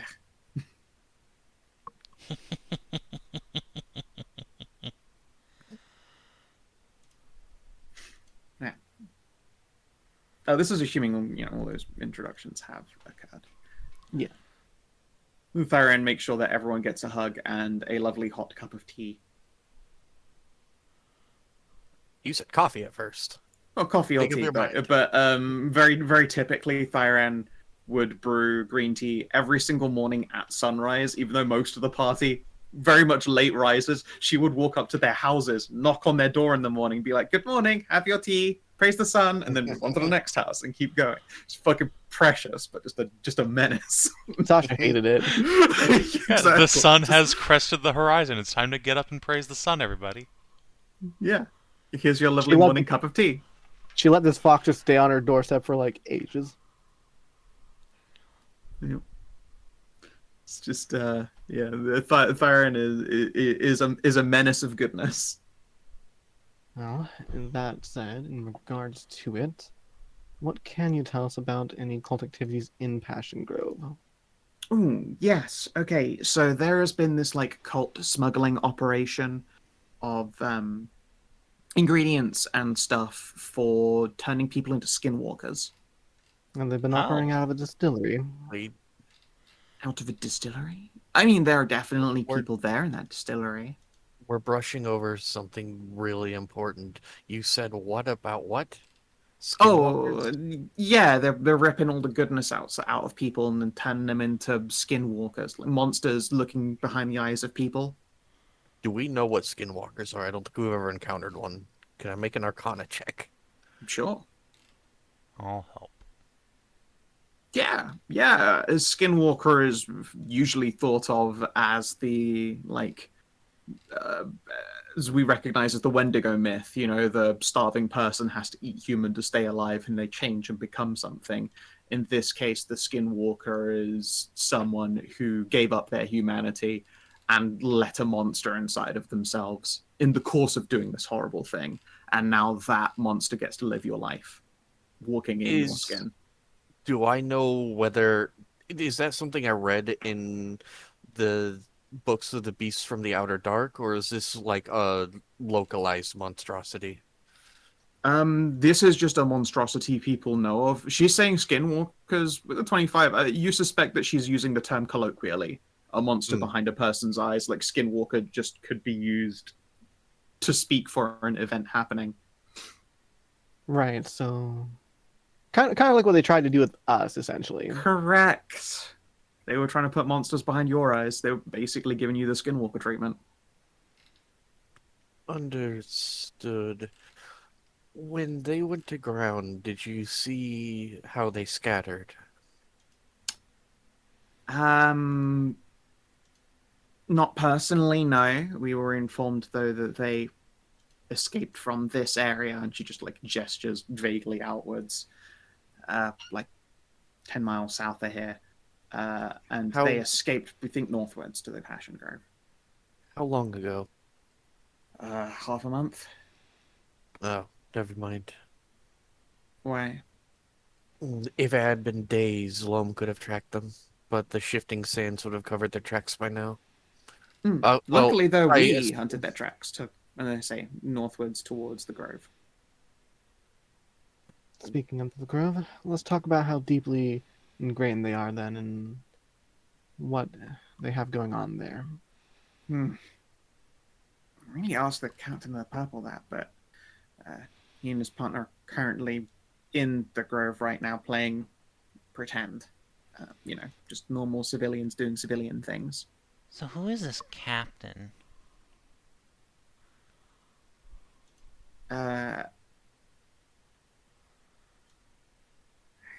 She'll pause and go, Karin, how well known would you say he is? She pauses. Very well known. Would he be irritated if you gave away his identity? Pauses, considers. No, he's a kind, forgiving soul. He wouldn't mind at all. Yes, it's Sir Delance. I knew it and I hate it. Tristy never gets to retire. I mean, he might be like Is one of it those like actually- grandkids or something like that, you know? That's true. How doesn't this game take place like 50 years after the last one or something?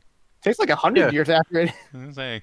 Yeah, like the people that are still alive out of the last party, like Hallie's really old at this point.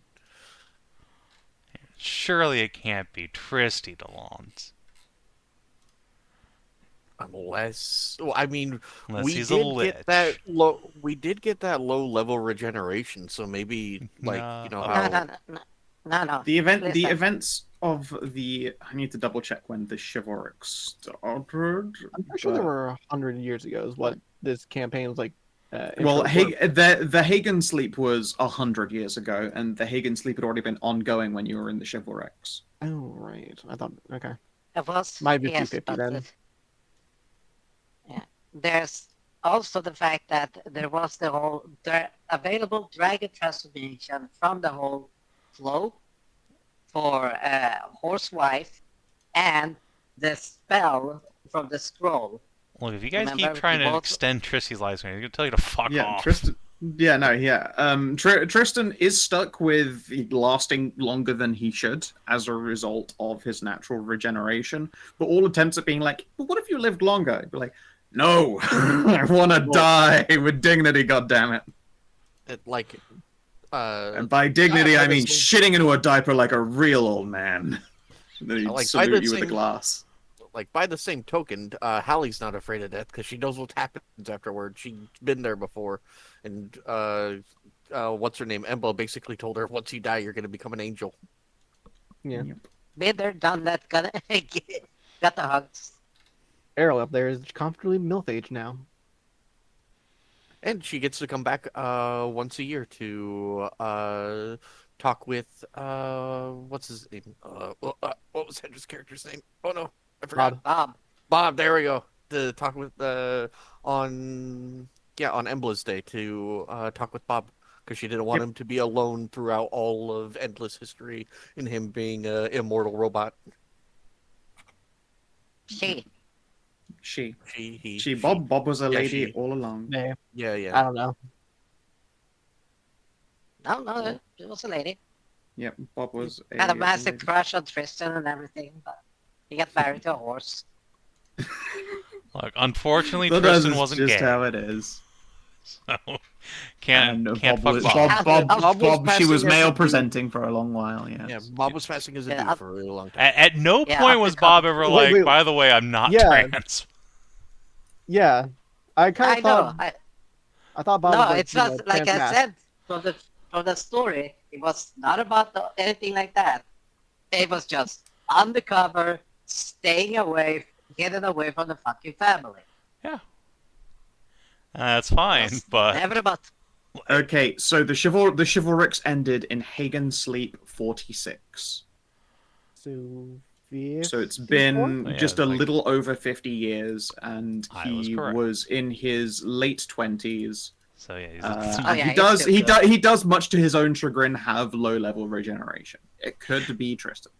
he's Nah, definitely probably still grandkid. alive at this juncture. He's definitely alive. Yeah, Definitely grouchy. he's one of those Is power he doing grandpas. field work as a fucking septuagenarian though? Probably not.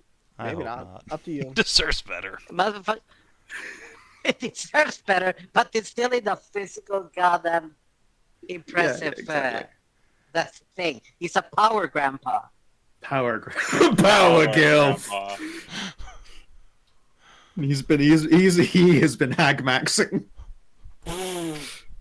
Tristan started hag maxing when he romanced Cass. Not to Fair be point. confused with this Cass or the other Cass running around here. Yeah, Or other cast. Goddamn. many cassoid.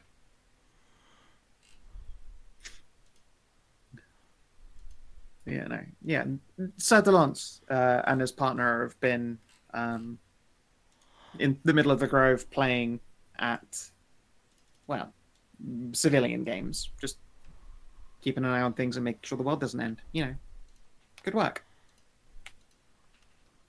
And cool. the Lance family sort of funded all the purples a long time ago. I feel like I knew they would have done it.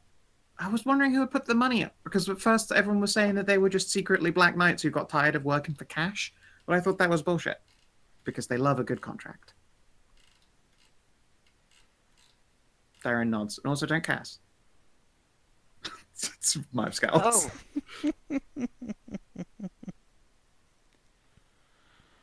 Is that the one with the man? It's trying to remember what the hell was those called? Those freaky machines. Sorry, Han, I don't know what you mean. Mm. Is there There are a lot of something- freaky machines out there. I don't think there are any No, Warforged in those the purple.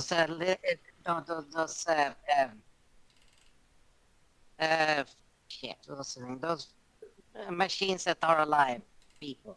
Yeah, Warforged. We don't have any Warforged in the purple, no. Is there any sorts of code phrases or past phrases that we should mention to them if we Okay. see them in the town that won't rumble them? Good question. Tharian will get up in her chair and turn around to face the guy who's sitting in the hammock. He's put his book down and is now just been observing you the entire time. Michael, do you guys have a code word? He grunts. No. Just don't be weird in front of him. Tharian pouts. I think they're terribly boring when they don't do spy things out of movies and novels. Sorry, movies. Out of major images and novels. We Right. can't help being weird. That's just our default state of being. Okay, then be the normal amount of weird that you are. Is probably the best way to be. If you're a different kind of weird, then you'll look strange and you'll out them. Right then.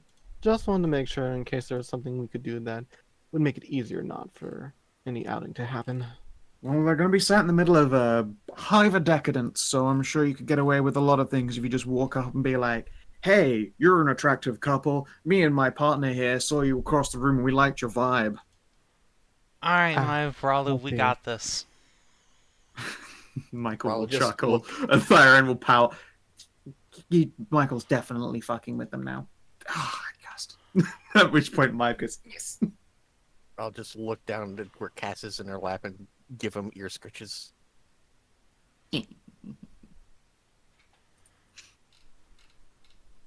Thyron's tail do a wag. I am so glad that I saw you all and that you're all alive and stuff still. I say, I have tried to scry you guys, but Hagen has not been telling any secrets. Yes, Clearly been taking have... a page out of Marifa's book. She huffs and pouts. Yes, luckily the gods have decided to keep it somewhat obscure to that sort of thing. Here you go, They Fig. are... So we just have to come out and learn for ourselves. And, help out. At which point Maiv will lean over the table and also takes 2 cards and slides over 3. By help out, How would you describe the site after you helped at it? The feline and fox will both share a quick look. Yeah, exploded a bit. Did you manage to get any sort of information on the rituals they've been forming, things like that? And I'll pull out like the book that I have, like where they have the big old information from like the ritual you're originally in. Yeah, Anything yeah. like this. You pull it out and fire, and immediately just fucking makes a symbol like, ugh. Anything stinks of evil. How do you carry it around all day? Because it's necessary and because it carries information that I have to know about this cult. No, they tried to skinwalker you. They Yeah. succeeded in skinwalkering us Correct. almost.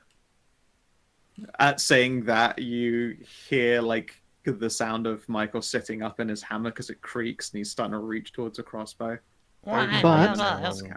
But luckily, God's intervened. Our souls aren't in us right now, but we have proxies via them. And those proxies aren't monsters? They are not. They aren't infinite, but they're not monsters. The stronger we grow, the more our souls flare. We hope to recapture them eventually. We are incredibly terrible about OPSEC. Why are we telling everyone? Castle just points Blurted down. out Look at as her! She says a nice thing, and then, people cave. She's actually honestly a natural. we told Siren the blinks innocently. Because if anyone's going to have information about helping us in this case, operational You told security regional by spooks, rival about us. You see, Might as well carry around a banner. I'll just mention that she's academically intelligent. It's true. It's true. Intelligence is not wisdom. Very much. Well, I appreciate you telling us this. How long do you plan on staying in the deserts? Well, I mean, we wanted to find you guys, so now that we've seen you, not much longer ourselves, the Purple Cloaks are probably still going to be operating in the area for a little while. At least while they know they're, like, end-of-the-world cultists. I don't know if you noticed, but, like, all of us are big fans of existing. Do you plan on returning north, or are you heading east? Neither. We're in the Chivalrics, we're sort of, like, northwest. Are you heading... I am asking so I can write you a pass to go through Manticore lands. Do you plan on going east? No. No interest. I just need a pass to go through Manticore lands. I heard that they have finally embraced the true Great God. It is a slow process, and there are many hunting parties, and people that look like you, well... Nonsense. I don't think you sure need to worry about Thyren. I'm not worried about them.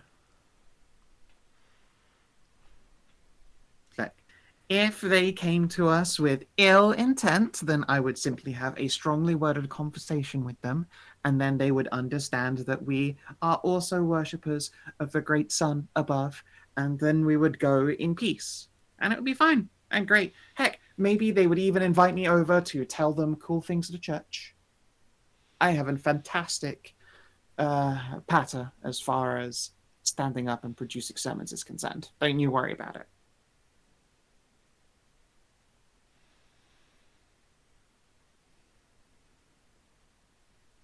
My fault nod. Honestly, she's not wrong. I've never seen her cast aggressively at people, but I have known her to... Farron paused. You've never known me to do anything violent ever? Mike shakes her head. It was just a precaution. I didn't mean for it to be dragged into a protracted argument. I'm just saying you don't have to worry because I have faith in your people, and that's fine.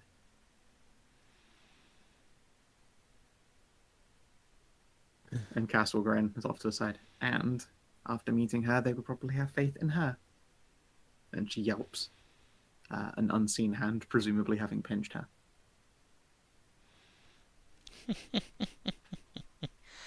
I mean, let's be honest. Who doesn't have faith in the Horniers? It's true, we're pretty great. Ah, you guys should visit. I would love to. You guys should come and hang out at our casino for at least like a couple of days before you go back home. I heard that there was like a casino thing you were working on. Just Is that like up and running? do we have the giant pachinko up and running yet? Yeah, we have a giant pachinko machine that's like the size of a wall. Okay, that sounds pretty great. Tail do a heckin' wag. And we Her have tail is ice so cream. big and fluffy, and it is a strong tail. This tail spends most of its time wagging. It is a toughened wag tail. It has got mighty wag on it.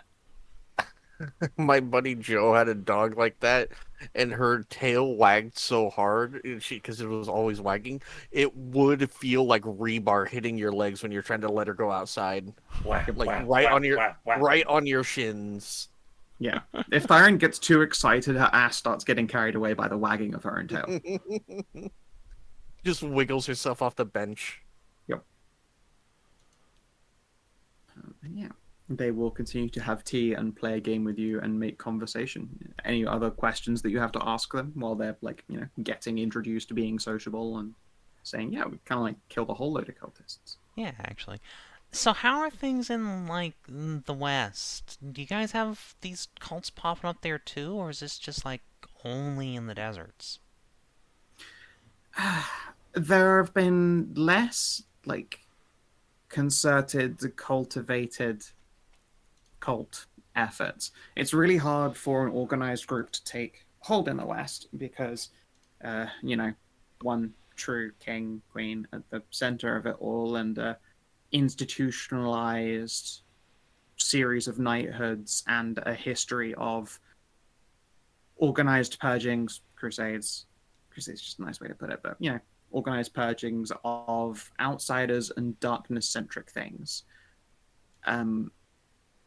Not to say that it doesn't happen, and when it does happen, it tends to be like one particularly powerful person, individual, monster, causing localized effects on the lands. Like there was this three-headed frog that turned up in a town at one point, and it drove the entire town insane.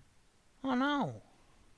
Yeah, and horrible that it happened, and a lot of people got hurt or perished, but like that creature was the only one that the people there had seen of its kind. I've never come across a three-headed frog myself. I wasn't there for it, admittedly. But like those events just sort of happen in a place. There isn't an organization to it, but it is becoming more and more regular. As I have surmised that the reason why it seems to be so intensified in the desert is because the deserts are very old and secrets are easily buried beneath the sands. I would have I am- said it's because all of the locations around the desert are localized by liberty of being a desert, so it's really easy for a cult to build in one place and then spread out once it's large enough to support a big chain of stuff. The places I have been to are not recently built. Makes sense, yeah. Not as many old buildings in the shipwrecks as you would think. I mean, we've got gorgeous castles everywhere, don't get me wrong, but like, a lot of old places that might have been full of monsters or evil things have been kicked over. They don't just like disappear into the sands or become abandoned. They're usually destroyed or rebuilt, like at the time of it happening. That was my point. Yeah. There are very old, very ancient places that seems to be fulcrums of ill power that have been forgotten and then unearthed. We've was- then that it doesn't mean, you know, like one big monster just comes out of that place and they actually do manage to go full cult. There is an advantage to The West's climate, yes. Hmm.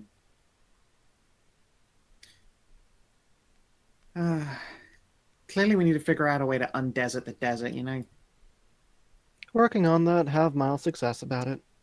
Oh, excellent! How are you doing it? A means of magical plants. Magical plants. Have you made sure that they're pretty? Yes. Well, in the Okay. process of it, the end result will be pretty. Still encountering problems with that. Yeah, hey, if we can help at all, then let us know. Unless you got it under control and whatever, and we should just stay out of it. Thyron pouts at Maeve. Maeve will roll her eyes. I wanted you to stay out of it because it's dangerous and getting more people involved is bad for everyone. At which point Thyron scoffs. Nonsense! We exist to do good, and we should do good everywhere we can. Which means we should be everywhere we can, especially for family. Life, I love her. My nuts. I Everyone loves her. Me too. It's impossible to stay angry at her. appreciate the sentiment, at least. She nods. Well, fair enough.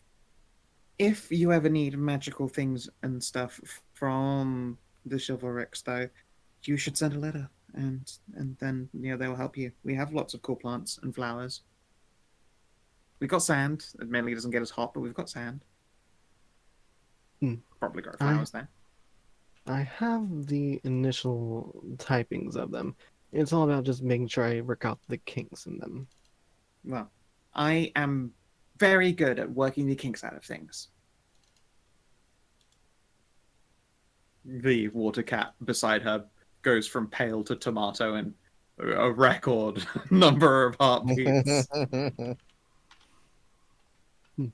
Well, were it not for a very long walk back to the ship and to here, I'd offer you to go see them, but I imagine you probably have to stay here at this little base. Yeah, we've been told to, stay on stealthy, and it's not like we're complete idiots. We realize why we have to be here and be stealthy, but it's kind of want to get out there and do stuff. I'm honestly jealous of Sir Lance because he and his partner get to just hang around the grove and mess about. At which point, Castle scoff. Ugh, they're just going to be messing around in a drug den somewhere, I'm sure, pretending to be working. Tristy's getting high. Admittedly, a drug den or a brothel would be a very good place to get information. That was their excuse. It's true, though. Yeah, A place of probably. relaxation and all that makes lips looser. I guess I myself find it very uncomfortable. My lovely wife here happened to be part of the party that rescued me from an ancient temple of nasty sex cultists. So I kind of get a little bit queasy if I'm around deep tier dens of iniquity. Let's just say it just really. Ugh. Fair enough. Very nods. So like that everywhere, I guess, then. Oh yeah, absolutely. They're horrible. You should always keep an eye out. Some of them, they just need encouragement away from the dark paths that they'll find themselves walking down. But other people, sometimes they need to be introduced to Hagen's light a little bit more personally. And it's a shame whenever it has to happen, but sometimes it do.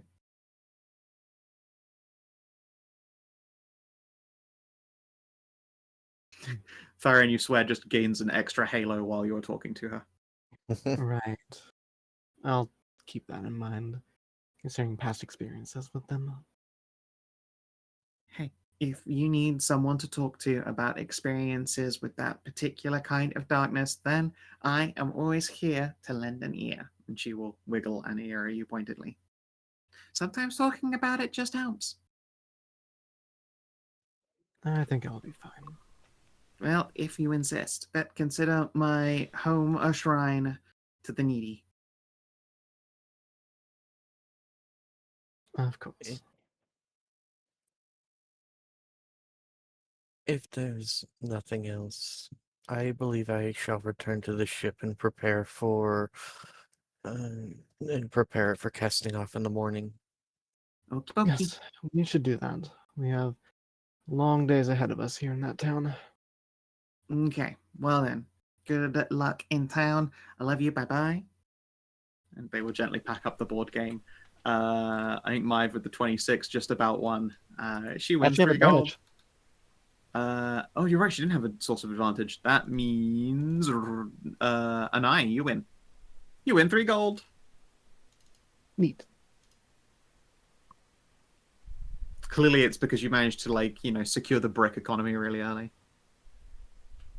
Hey, if you Tyrion control the just brick, she always wants to go for sheep. you they're control the separated bricks, and you cute. control the buildings. Yeah, but also sheep is food, but also they're sheeps, which means they're clothes, and they are sweet. I always win by going sheep. Cass next to her shakes her head gently. Tyrion is strong of whiz and dumb of ass. Actually, wait, no, she had like a surprisingly high int, if I remember rightly. Yeah, she's got like. What was her dump 14 in. stat? It was like Dex, I think, and that was it. Yeah, she had like 6 decks. Yeah. As is hornier Mhm. tradition. True, hornier tradition. Maeve is a freak in the hornier family because she can actually do like a front flip She will No, hit it's her fine. face with without but- completely eating shit on her head. It's fine. She made up for it by marrying someone with a negative dex stat. At least it's not I wear a helmet dexterity like a lot of the horniers.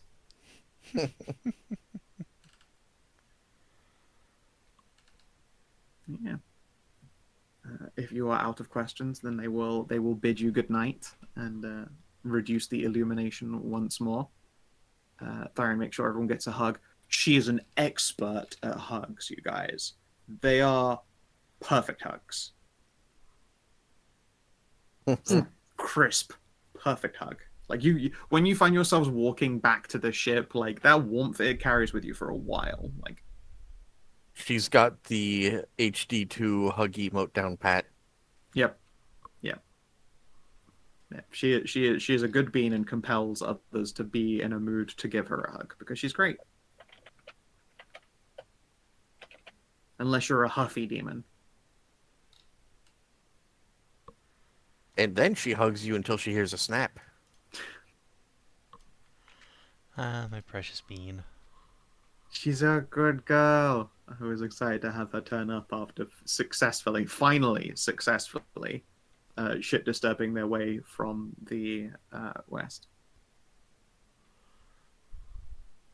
It's just a unexpectedly long, vigorous walk. Yeah. Like, you look at Thar and you think, well, there's someone whose ship I should clearly bandatrize. And then it goes really badly for you. Either she talks you out of it completely and you quit being a bandit, or you become a smear.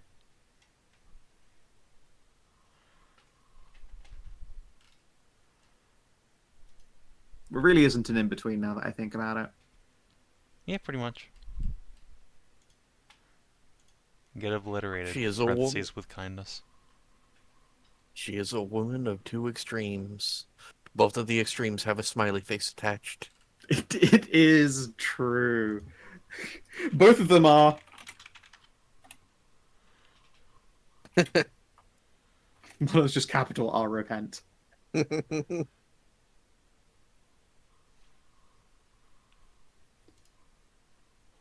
Oh, so funny.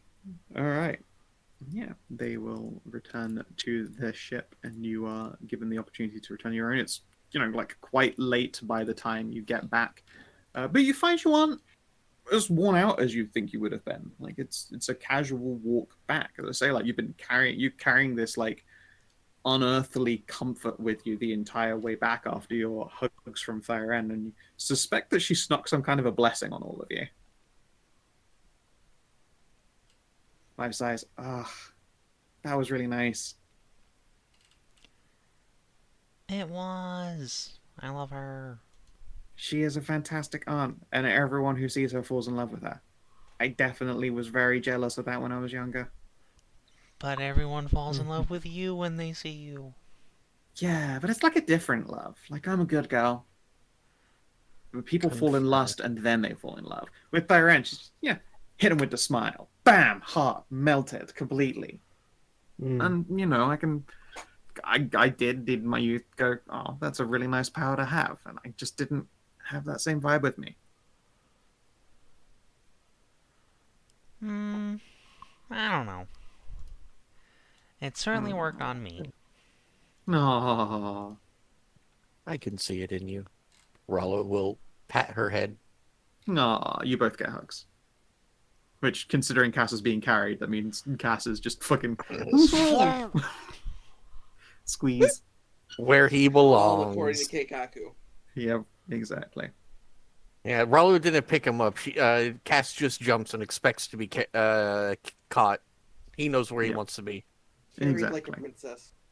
Exactly. Like, he's got these great big wingies for flying, but, why fly when you can be carried by an Amazonian beautiful woman? Exactly. Yeah. You return to the ship. You are pestered with questions by your companions. Just give them the lowdown on it and then tell everyone to go to bed because we've got a town full of skinwalkers to go to tomorrow. Everyone should go with a buddy. Ooh, the buddy system. Very well. We don't know how many of them there are. Yeah. Okay, then. Brian will put ban. Who wants to be my buddy? Sure, I'll go. Excellent. Who's gonna be my partner/partners? I wonder what a conundrum. Just squeezes him. Yep. I mean, Did you I get don't to think back you me have up? to go 2 by 2. I think you can. I think you can all 3 of you be. Yes. That's simply That was the I check. simply am saying that if you go into town, go in with a friend.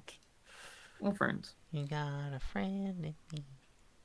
You got a friend in me. Well, you're about to. Oh my. Nice. Yeah. You guys can return to your various beds, get your nap time on,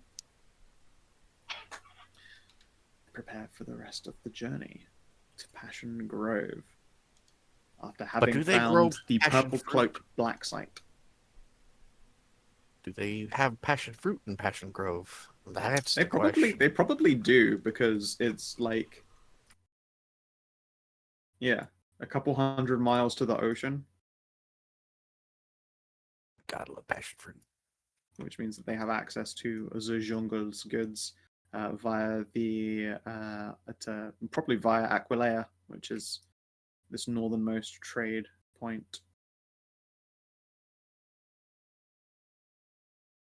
I thought it would have been through What, what's Ocean it called? Peak? Ocean Peak, yeah. Um, I think Ocean Well, Peak's a little bit closer, isn't it? it's 288? technically closer. You just have to do. Oh no, it's not actually. Oh no, no. This is in fact 264 to 288. Yeah, that, and as well there would have to be another onboarding and offboarding of a ship of some kind to make it across in an effective way. It's much simpler to get one caravan that can do a full journey, collect a full load, and head back. And also saves like 600 miles of ocean travel. I'll be honest, I would rather go across the ocean than the desert. Well, yeah, IRL. of course. These guys are kind of used to it. Okay, you can continue up to Passion Grove. You'll arrive there the next day in the afternoon. Let me double check that lighting is off for once. I can't wait for the great matriarch of the Ill Palms to bitch at me once more. You have fun with that. Yeah, fun. I'm gonna go find a drug den. Woo! Yeah, Anai, you'd know that the biggest dens of depravity are in the middle of Passion Market. Go to the middle of Passion Market and you'll find the best ones there. Or at least the biggest ones. Passion Market, oh boy. That does sound like it's up our alley.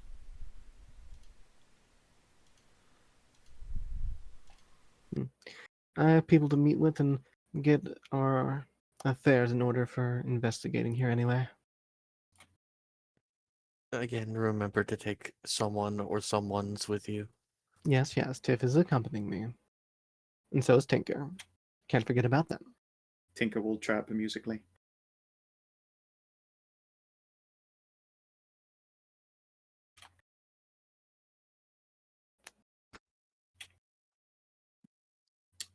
Let's see. Fair I do enough, not but like- if shit hits the fan, you should probably have someone that is skilled at melee combat. Both of you are backliners. I have Dimension Door prepared if I need to get out. And Tiff scowls. I have a big fucking hammer. Also, yes, Tiff is pretty much I'm a melee absolutely a frontliner. You just see me quite regularly hand crossbow people. But no, my preference is this shield and this hammer. Even My the frontliners, apologies. because just doesn't need to. My apologies, then. I've only seen you engage in ranged combat. Mm-hmm. She didn't mean to ruffle any feathers. Like a little flick on the ear. Me. Yeah. Yeah, no, she is. Let's plan for a meetup at some point here in a few hours. She's really bad at it, is what you're saying. She's really bad today. That, She stayed up all night studying and is real sleepy. and that way, in case something is going wrong, we know to find where the others are at. Yep. Okay, well then, I am going to drag you over to this map and be right back in like 5 minutes. That's a lot of minutes. It's more than one. Fine, 4 minutes. Healthy workforce. They're The all audacity of very this bitch. healthy. You don't have to worry about it. Look at the agent trying to hide their Half of ears. them are tired.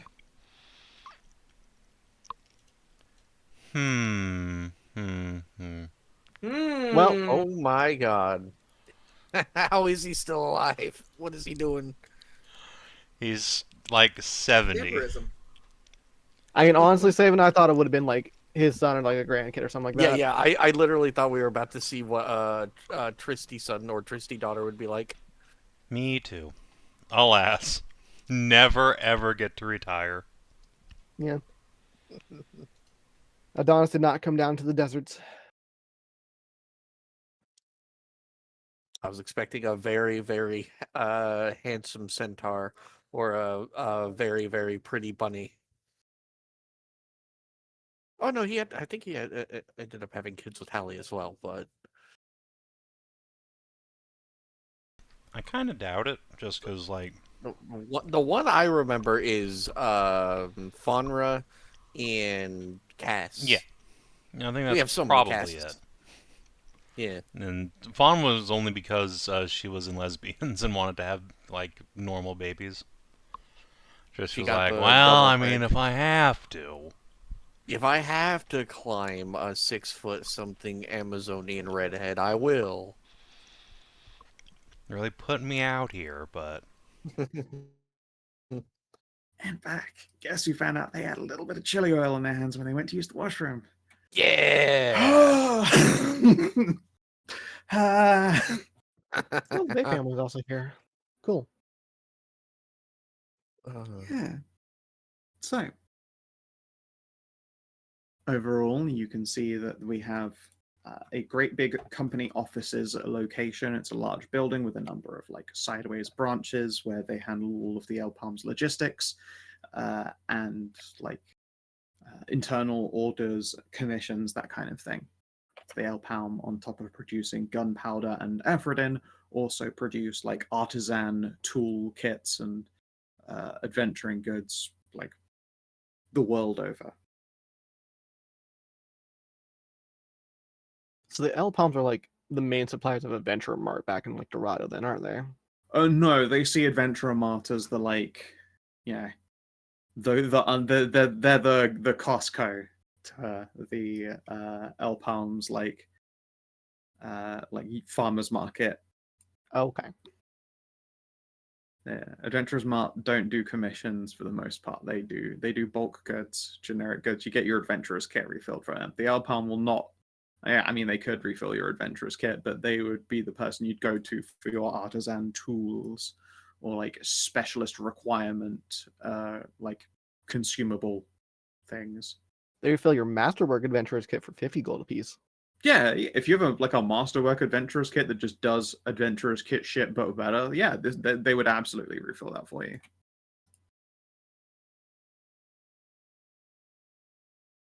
Yeah, there is a nice big oasis running through the middle of the grove, with bridges spanning from side to side of it, connecting different districts. They have a particularly large amphitheater for entertainment, where people will duel or they'll ride. Probably archery tournaments as well. Masika, your wife has probably done at least one show here as part of a like fundraising thing. You know, where you get a company's racers will go around and see other tracks and stuff. She's probably been here yeah. like one time. Yeah, I probably went with her. Yeah, you'd recognize it as well. They have a Yeah, very, very it was. pleasant library. It's usually attended by like quite rich clientele, where they process manuscripts into other languages for people all over the world. They have a particularly large, like tiefling library, essentially, that has been famously rescribed in common for the people.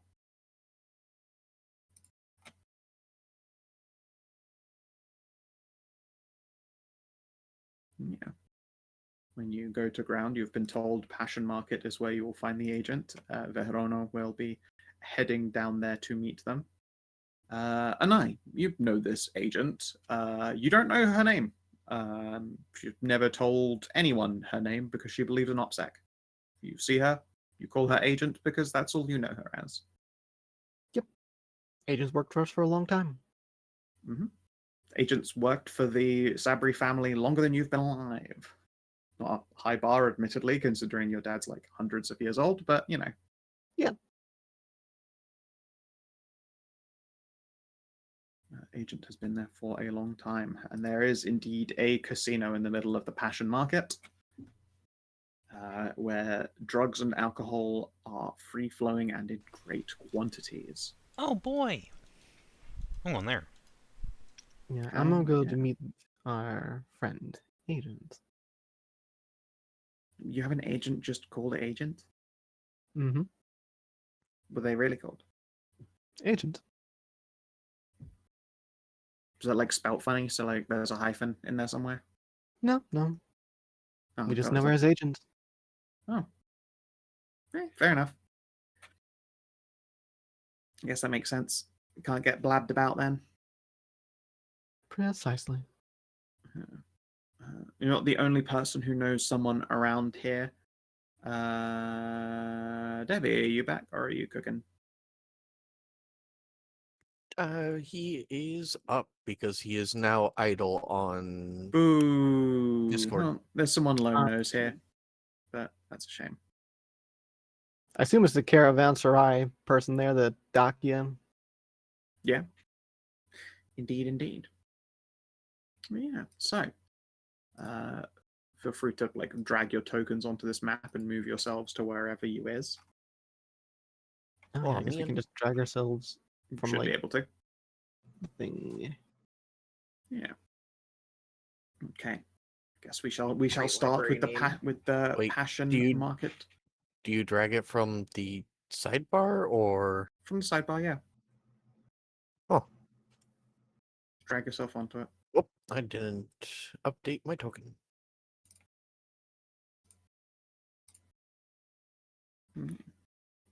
I was trying to drag like the actual character icon. I realized you have to drag it Yeah. from like the actual name. You drag them. Yeah, from I the was name, trying. I was trying to drag the character icon. That's why I got confused. Fair enough. Yeah. So, as you are walking through the market on the way to the on the way at least to the casino at its center, you witness Anai get bumped by someone. And indeed, Anai, like, the bump being performed is by agent.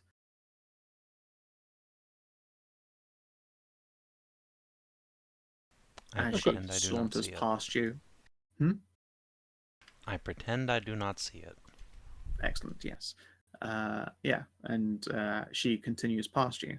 When you check yourself a moment later, Anai looks like the name of a cafe. She continues to weave through the crowd of the market, checking out stalls.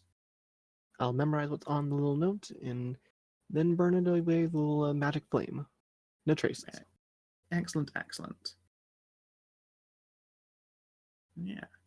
Hedrah will all but wade into the market, just daring a motherfucker would. But more importantly, she knows people in the market. She lived around here. The journal tab, Winter. Click rather than open your character sheet or click on your icon, hold onto your name and then drag it over. Yep. Just click on Masika and drag your name in. Oh, hey, look at you the go. name. Okay. Yeah, the name, not the icon. I kept trying to drag the icon, which makes sense that you would drag the icon and plop it down. But that's Roll20 isn't based on sense. Well, the icon is like just like as a visual indicator, and it's not like actually interactable as opposed to like the name for like hyperlinking to a character sheet or something. So, as you guys make towards the calf, you've got Verona as well in not far off, but she is checking in at other stalls. As expected, there is someone selling baskets of passion fruit and a guava and other jungle goodness.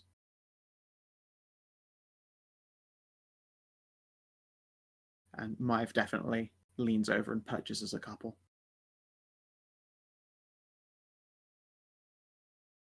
Hell yeah. I want one. Yum, yum, yum. Yeah. Now, for the casino up front, there is a particularly large, burly guard. This guy is, you would swear, wider than he is tall. He's a real chode of a man.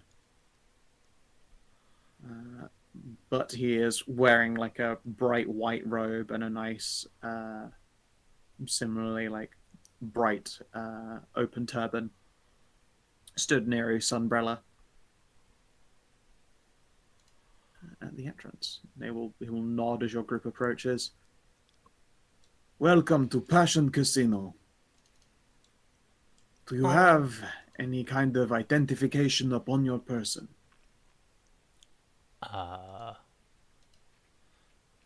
Or a place that you are staying at, a room key perhaps. If you are to pass out within the casino, we would like to be able to return you to a place that has a bed for you. We are moored in. Ralu will tell him the mooring lane that she's in. Ah, you are staying upon your ship. A shame, we have fantastic hotels here. The envy of anyone who is currently sleeping in a bunk. Oh, well, I mean, if they come highly recommended, maybe we'll check out a place, but... Ah, if you check in with reception inside, you can even get a special code. You will get money off of your stay. Whoa, really? That sounds great. Absolutely. Of course. There are sponsored hotels with the Passion Casino. Oh, gee, thanks. You're very welcome. Get 10% off of a stay 3 days or more. Exactly. I mean, honestly, to be fair, this is how Reno. This is also how Reno and Las Vegas work. Yeah, exactly. Yeah, it is just good business to be like, yeah, we're friends with the hotels, so that if you get pass out and shit, we can just drop you off at their reception, and so that we can bilk you for extra money. My God, you're right. Cass has realized he needs to open up a hotel You now. need a hotel now, motherfucker. That should be what your fucking purchase is. You're like, your new Stronghold 3 is a hotel adjacent to your fucking place. The sleepy cackler. The golden cackler and the sleepy heckler.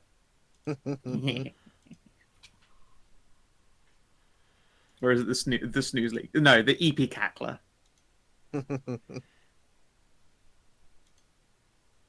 But yes, as you head in, you can see that there is this like large rotating buffet table center to the room, and off to all the sides are various tables at which people are playing games of dice and card, wood, metal as well. Like tokens are being passed around. There is a very, very thick haze of smoke that has lifted to the roof of the casino that has like this faint green hue to it that you notice. You recognize the aroma as Aphrodite, a substance that recently blew you guys up, which is, kind of fun. Yeah, it's pretty fun. What is Aphrodite anyway? I don't think we'd ever encountered it before the Elpalm incident. You had knowledge of it from Loam. It is a residue gathered from like desert plants and cacti that can be turned into an aphrodisiac, or it can be processed into a drug. And it has volatile chemical qualities when combined with other unknown additives to produce something that makes a more effective explosive. It's mostly found in holly bells. Yes, that was it. And yes, I was saying welcome back as well. You know people here in Passion Grove, if not personally, then by reputation. But one person that you do know works in the Elpalm Company offices. They are head of the local caravanserai, Dekia. Friendly elven individual. Another And, elf for Loam. Yeah, an adjacent tribal who had long since been uplifted from tribal living to a civilized business. You will have had contracts come in and out from Dekia before.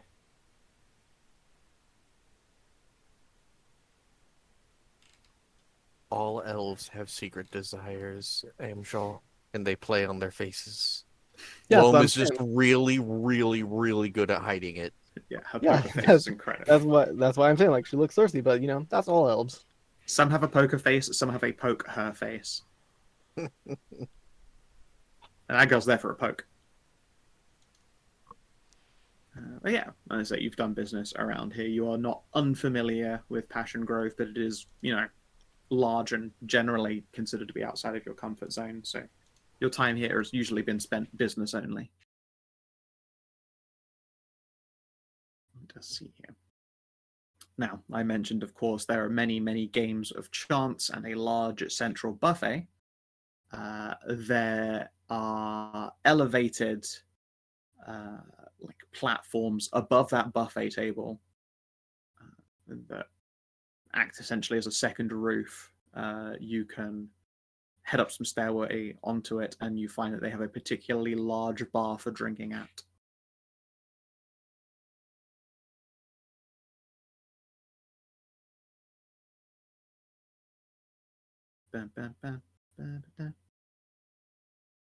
Although I guess we'll get to that in a minute while Savin is up. Ariel, are you heading directly into to the cafe, or are you wandering the market? I think a meandered pace to the cafe would be a better course of action than just like outright going there. Yeah, sure. Roll me a d4. You are wandering a market. 3. Okay, with a 3, you find that they have had a recent batch of fresh coffee beans delivered. And there is this big open stall that's got quite a lot of open space around it as well. Like people aren't getting too close, even though the packs approaching it are quite dense. You realize why as you get closer. It's because they are roasting all of this fresh coffee, and it is just flooding the market with an absolutely gorgeous aroma. And they're giving out free samples of this fresh roasted coffee. Well, I mean, if they're getting out free samples, I suppose it wouldn't hurt to take a taste and see the batch. Yeah, they have some that are like chocolate-coated coffee beans, and then some that are coffee like parcels for making your own drink after grinding. They will offer you a free sample of each to try out. It seems to be like the main big thing currently in the market today, at the very least. Yeah. So how good a coffee is it after I taste it? Yeah, sure. I take it you mean just like you're eating a chocolate bean, or are you making a cup of coffee? Oh, I thought you said like they had like our ready-made like samples, and that was what No, they no. were. When I say giving out samples of coffee, I mean they're giving Oh, out okay. coffee beans like in little parcels. Some are chocolate-coated coffee okay, beans for eating, and then others you can grind and make a drink from yourself. But they haven't got like lots of water, just like they aren't Right, brewing right, any right now. okay. They're when I say Fair enough. roasting coffee, I mean they're darkening coffee beans. They're running them in a roaster. Right. Then I'll try like the edible ones there and see how they taste. Yeah, gorgeous. Honestly, for lack of a better term, it's like this very, very rich flavor, and it's like soft on the palate afterwards. For no reason at all. Can you roll me a Constitution saving throw? You got it. Constitution saving throw. 18. Yeah, it's really fine quality coffee. You experience absolutely no adverse effects. Scout Okay. would never poison you. I would never poison you. I'm sure I'm just giving you a con save to make you paranoid. Oh, I'm not worried about it. I thought it just to make it like give me jumpy or something like that. Yeah. How much for Regardless. like just like a pack to have like around and take back to the ship then? Of the chocolate beans, or just a bag of coffee? The chocolate beans, the ones that you can just like snack on and eat. Probably a gold a bag. I'll get 2 bags then. Yeah, sure. Yeah, they will give you these lovely chocolate-covered coffee beans for you to take on your way down to the calf. Literacy here. Cash, you're also back. I was just saying, above the buffet that operates in the middle of this large casino, there is a like secondary roof, an elevated floor above it that you can reach via a winding staircase. Up there is a particularly large bar whose edges have been chased in lovely shiny gold, been polished to a mirror sheen. The floor here, well, and I guess the roof to the buffet by extension, is made of like really quality solid like oak wood. It's been stained and darkened, and it's got a nice age to it, although it doesn't creak when you head up any of those stairs. While the rest of the casino's floor is made of a solid stone that has been like polished and worked and waxed quite well. It's got to keep it able to survive many, many feet walking across it all the time. But this upper deck is quite an expensive looking bar. It doesn't have as many patrons as there are, and the gambling tables around. But instead, I'm going to ask you to do something, and that is be Tristan. For a little bit. Boy. Oh boy. Oh no. Sir Tristan de Lance, you have been here in Passion Grove for a couple of days now, mostly as a matter of oversight. You were promised that this would be a low-effort journey, just an effort by your kids to get you out the house, frankly. Like, you know what it is, really. And they refuse to see you grumping along. And to be fair, you know your wife has been a bit antsy as well. She's been eager to like go out and see some of the sights that you promised you'd see. And things have been busy ever since the Purple Cloaks got off the ground. How have you spent your like 3 days here in the Passion Grove undercover, big air quotes? Like, how undercover am I supposed to be? I'm a fucking war hero. You are here as Tristan de Launce. Right. You are not here as Tristan de Launce, Purple Cloak, and Right, like okay. secret agent. I'm an old man on vacation. It's time to tell the cool war stories. Everybody in this town needs to hear about that time we killed Velthramar Dracul by dropping a brontosaurus on his gay-ass head. And then you need to hear it at least 5 Bront. times. Bro. Yeah. Now Now you've the been ball- receiving as in well yen. free drinks every time you like. This is an expensive bar too. Like it's enough that when you look at the prices at this bar, you're like, what the fuck are they serving? Pure molten gold? Doesn't fucking matter. They've been serving you free drinks the whole time. Goddamn right. I saved the world. Exactly. Okay, Now- Grandpa. Exactly. Now, of course, you know, you have age under your belt, and despite the fact that your body continues to, you know, resiliently enforce the fact that it is hale and hardy, you keep bouncing back no matter how hard you drink in a night or how many drugs you do. Even Cass is like quite impressed with the amount of substances you can put in yourself and still get up okay in the morning. Like whenever she does that, she has been hungover like every morning with you at this point. And you just keep bouncing back fine. She's like, I love you, but fuck you. That's not fair. What thing has Tristan done at the height of inebriation that has affected your reputation slightly for ill? Tristy definitely got into a straight up duel with somebody, and they were level 1. It was not. He was expecting them to be level like 9, man. I thought you were stronger. I thought you were stronger! Okay, so you lit to the fucking gore. The world has this brilliant pink-purple haze upon it.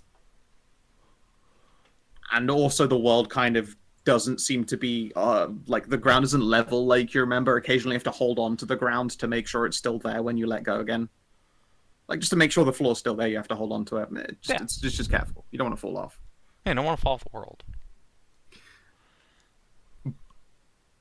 Cass, at this point, is, like... she's been going around and, you know, activated the necklace, so she's been bipedal for all of this, so she's not, like, obstructing the way or drawing too much attention. By this point, she is on a deck chair, asleep. She has drunk too much and has passed out. So you've been left to your own devices in your incredibly wicked state. And yeah, this guy is like, I can take you, and you're pretty sure he started a fight with you at least, or some kind of a duel. He actually kind of asked you to tone it down because you're getting a little bit too fucking rowdy.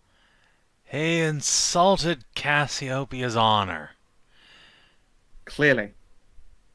And then you iced him. Despite having disadvantage and no vitalities because you spend all of your vitality drinking. You fucking iced this poor bitch. You rolled the double 20 in defiance of all dice, and you have manslaughtered a man. It was a duel, technically, and so no charges were pressed against you.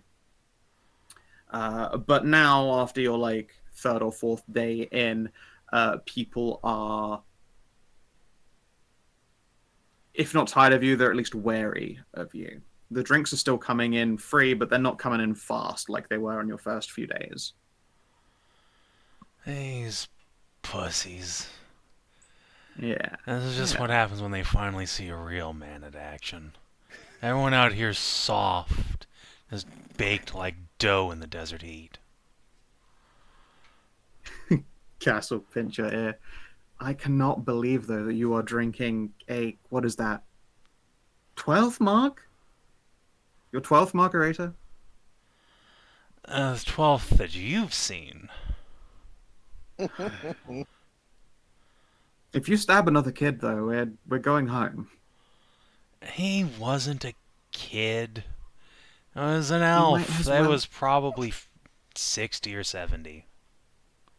He was a half elf and still looked young. Still looked young. Didn't look Well. femboy young like that one over there. And she gestures as Cass is heading up the stairs with beautiful wives in tow. Listen, he shouldn't have said that you look like you'd get stuck in a doorway. She scowls. Okay, yes, he shouldn't have said that. If that's what he said. It's definitely what he said. I'm not nearly as thunk as you drunk I am. Oh, well, if you insist. Well, you've got a couple more people that you could potentially impress. That said, I don't think I can put any more alcohol in me without experiencing some kind of organ failure, sweetie. So I need to go for a walk. Will you be okay if I leave you on your own for like 30 minutes? I promise I won't have any more drinks until you get back. Okay, I love you. I love you Let too. me give you a kiss. And Cass immediately. and then immediately also, sits down and dunks a drink. yeah, she does also bite your ear before she leaves because she also doesn't believe that you will stay sober for like even 30 minutes. She will head off, and yeah, Cass you'd see as Love to see Cass her go. saunters past you as she is leered at by this aged Delph. It's a aged. He's like his hair is lush, even though he is drinking like and probably somewhat smells like a disaster. He's in irritatingly good shape.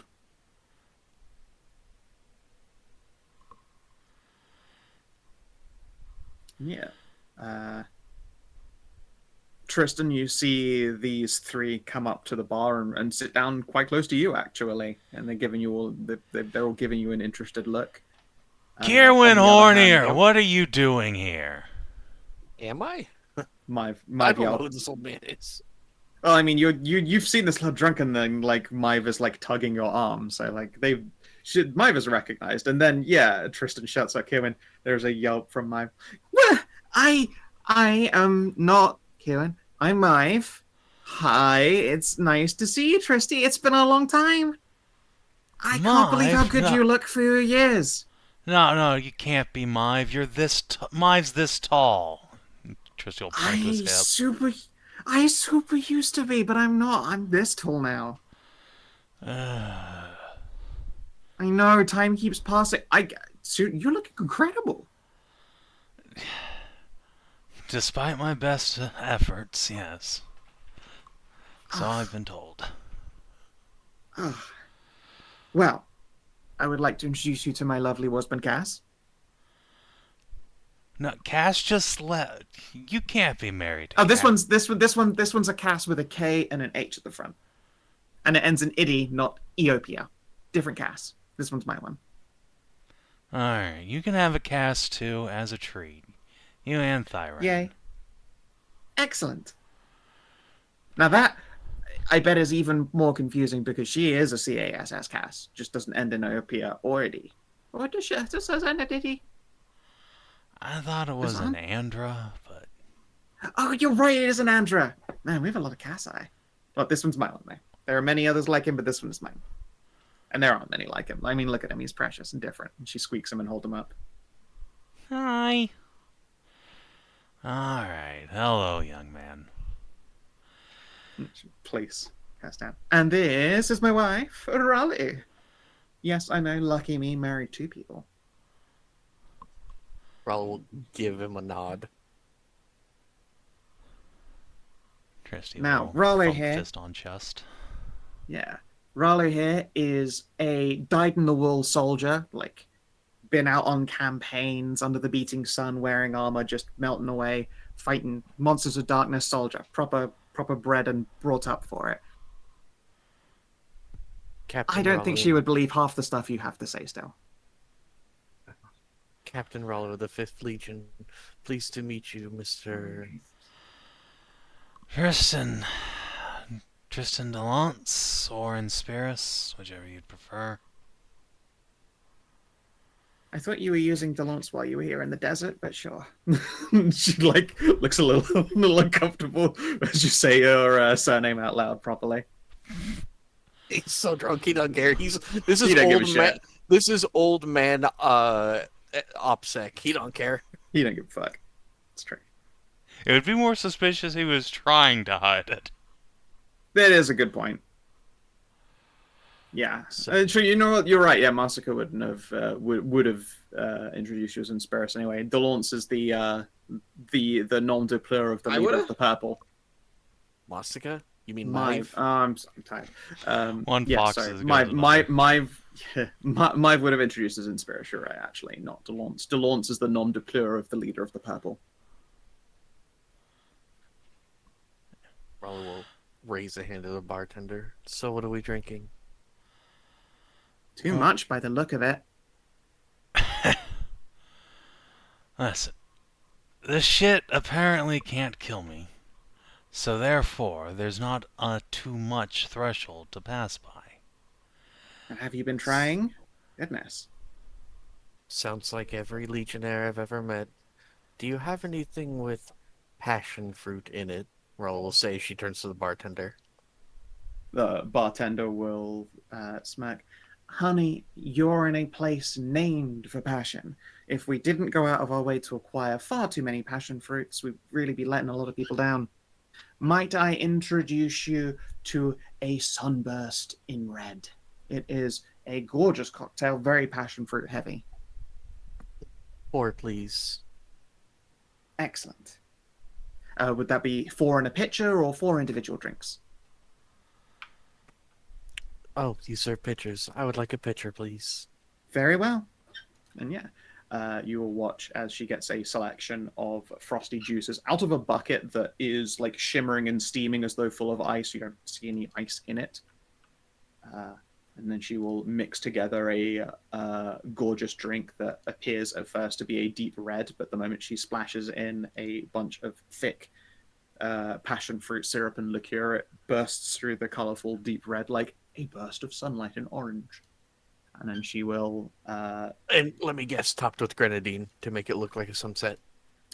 no, unless you ask for grenadine, she doesn't add that. Instead, it has a series of like sliced fresh orange wedges. Oh. Not wedges, slices just like around the whole lip of the pitcher. So you will have to lift an orange to get a drink from it as well. I was just thinking about like I was thinking from what it Tequila. described, Yeah. like a tequila sunrise. Yeah, no. In this case, it is like a fruit My mom's juice favorite and drink. passion liqueur, heavy like cocktail of fruit liqueur. Sounds It's a danger drink. You know, it tastes of sugar. It is a lot more alcohol than it looks and tastes like. Tristan I, has drank a lot of them. Yeah, I adore tiki drinks. They're really good. And yeah, she will serve you up an entire pitcher. Tristan, you watch as Ralu receives a fuck massive pitcher of this stuff. You have seen it put smaller and larger people on their ass. Luckily, I am already sitting on my ass. Mive will say, I'll have a glass. Raul fully intended on pouring glasses for everybody. She's not going to chug a pitcher by herself. I thought you were. I mean, I'm fine just having a glass if you want a pitcher's worth. I have done so before, but I do not intend to do so right now. Ah, okay then. This was meant for the table. Well, if we're all going to be drinking, Yeah, Loam, as you And then saunter just up, Loam pops yeah, up behind me. I'm back. Yeah, Loam, you saunter up in the company of, I would guess it would be Verona, so that you're not alone. In general, idea around here is don't go anywhere alone because you don't want to get like sniped by a cultist. So Verona is your partner, your buddy in the buddy system. Raul raise a pitcher. The two of you want a drink. I could not afford to drink here usually. Well, I've already paid for it. 2 more glasses, please. Right, you are, Sunshine. Are we allowed to smoke in here? Oh, absolutely. I'll take out one of my boxes of expensive cigars, and I'll put it on the table.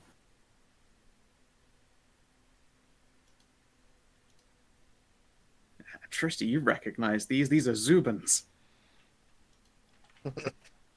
Nice. Well, I'm glad to see you kids know how to make a proper offering to a war hero. Yes, yes, a great big hero. The biggest. She salutes you with her glass once it is filled. And then we'll pointedly wait for the bartender to like not be looking and listening in. So you learn anything interesting about this place? Well, it depends. How have I learned anything about this place? I invite you to make up one thing that you find very concerning and one thing you're pretty sure is a red herring. But I don't want you to tell anyone else at this table which is which. Ooh. I love wild goose chases. Let's go traumatize. And I think it'll be much more fun if I make Savin invent one of these things. And no, when he swaps back to playing cast, that he could be stuck on the red herring he invented. That brings me so much joy. A red herring for the redhead. It makes sense. Look, Tristy's tie even matches his hair. Hell yeah. Please, it's a luscious cravat. A cravat. Cravat. Unlike the crevasse. That's on my wife. Hell yeah. The crevasse so wide it fits, gets stuck in a door. Listen. I'll fucking stab you for that. Be careful. Yeah, I'm not there. I don't have to worry about being stabbed for it. True. These Elpalms are up to something one might call suspicious. That Aphrodite place, I'm pretty sure they're trying to get everybody hooked on this shit. Everybody's into it here. The whole town runs on it.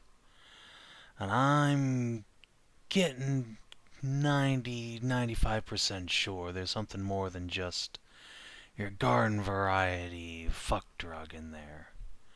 And is it a coincidence that that shit's explosive too? In the right circumstances, I mean. You could easily use that as a bit to smuggle shit into anywhere under the guise of a good time. Yeah, a good time drug. And down here, none of that shit's regulated.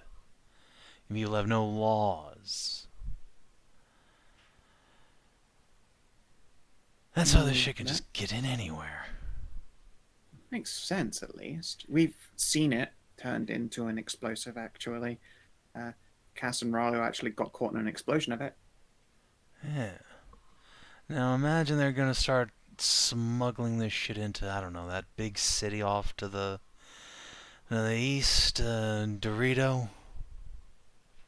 Las Dorado. Get everybody hooked on it so there's plenty of excuse for it to be all over the place. And you have yourself a powder keg ready to pop on command. All over. There has been an explosion last year, pretty significant one. Blew up the manor house of honestly one of the nicest assassin / thieves guild running cowgirls I've ever seen. They did blow that up completely, and I don't think we found out what that explosion was made of. Maybe it was Aphrodite. Could be. Wait, we did find out what that was made of, because we got the sample that we put into the desert that blew up itself before, some like form of like calcium or something like that. Oh, that was right. Yeah, sorry. Yeah, no, that was a type of cesium. Maybe that's stuff that goes in Aphrodite, though. Maybe that's how they make the bomb. We don't actually know how they make the explosive, but we know it's really volatile. There was some merchant company these Elpalms were working with, I heard about, dealing with some kind of rare substance. There's some kind of big trade deal between them and these other out-of-towners. I think they're from the from the jungles. Some conglomerate up there. Is this... I've never been there myself, but there's this giant mountain right in the middle of the place.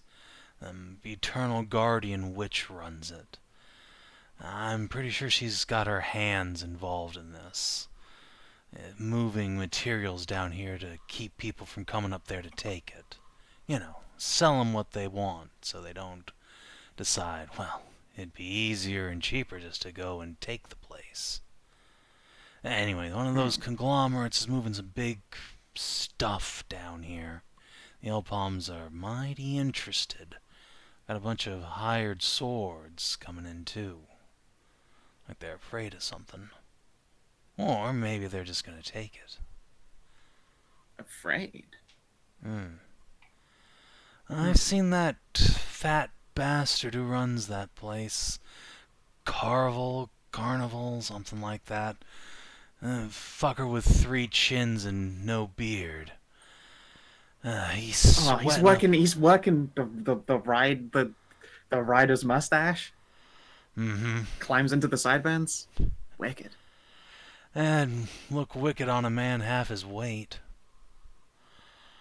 And I've seen him walking around, and he's a nervous little bastard, sweating up a storm, and it ain't from this desert heat. No, he's got his panties in a twist about something. Interesting. Might be something we're going to be looking into, I guess. I guess we should probably warn you ahead. And she will pause again and wait for the bartender to do their rounds across. There might be some fuss kicked up in the near future.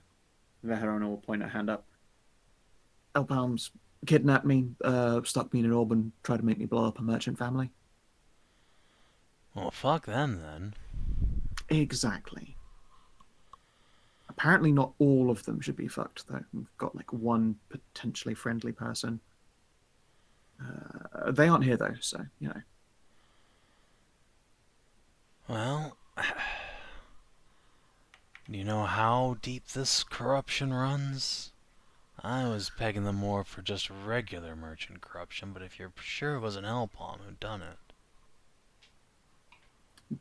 There was an Elpalm name on the receipts, although apparently that may have been forged. Did you catch a glimpse of the fuck who did it then? Lanky fella. You know when someone just has like arms that feel like they go down to their knees? Except he's not that short. He was really tall at the same time. Lanky fella, tight beard. Couple piercings in the ear. Have you seen them at all? I haven't seen him, but I've heard a couple of Elpalm workers talking about the thin man. I guess thin describes him. Yeah. They're definitely making him out to be some kind of string bean fucker. Okay, that could well be it. Maybe this thin man's the spellcaster who stuck me in a globe. Could be. Hmm.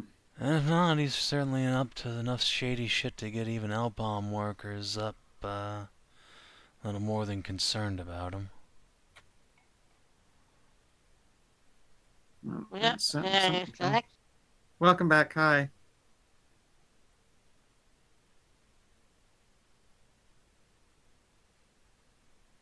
Yeah, alright, thin man. That sounds like it could be something.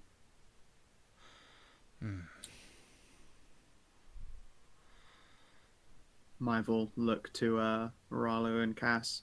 Is there anything that we're missing on stuff we think we should know or need to pass on? Also, where's Karin in all this? That is a good question. In the in Passion Grove, this a great big old place. What has Karin been doing? Has she followed along into this casino? Admittedly, it's a very hard-drinking, hard-smoking casino. There is a market with fresh fruit, vegetables, and as of most recently, loads of freshly roasted coffee. Like actually actively in the middle of roasting it in the middle of the market stalls. It's pretty cool. I will be by the market. Outside. Okie doke. Hey. Don't think. You are fucking zooted.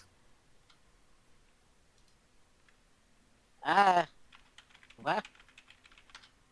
I think you should go to bed. Yeah. But It's not like this session's gonna last that much longer anyways. my tongue is really dry. I'm gonna have a glass of water and then go to bed.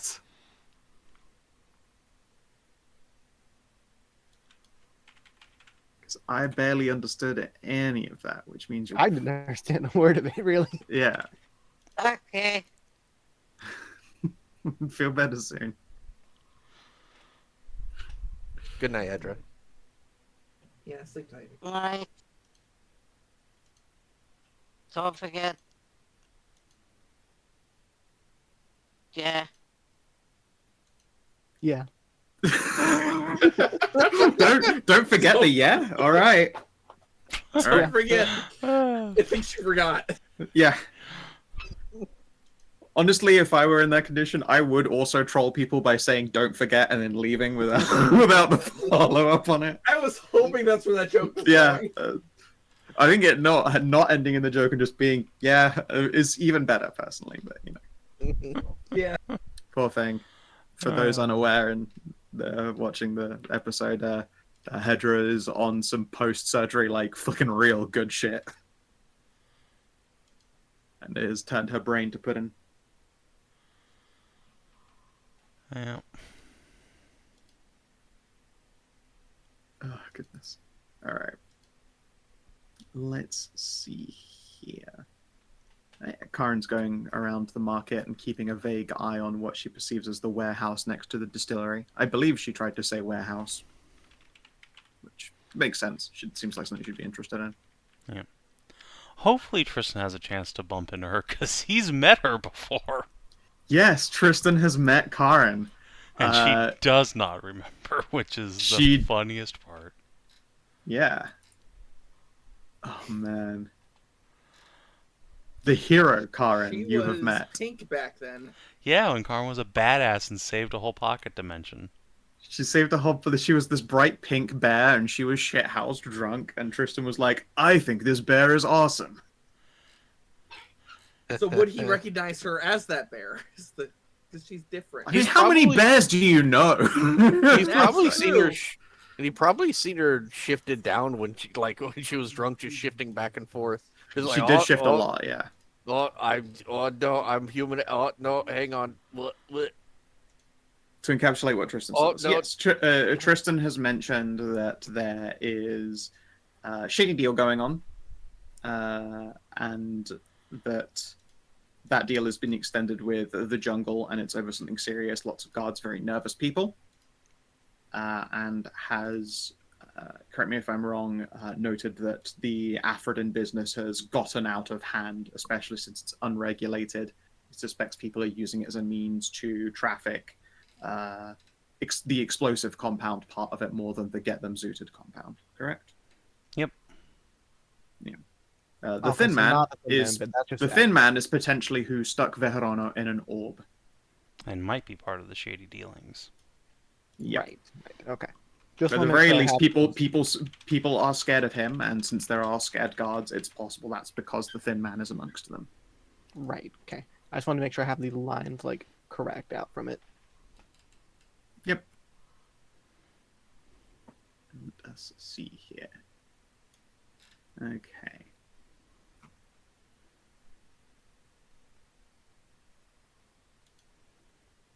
Now, Myva's going to, of course, ask Tristan to tell the tale of Velthramar's slaying. To Ralu, got to make sure that her wife is suitably impressed by her cool grunkle. Well, of course.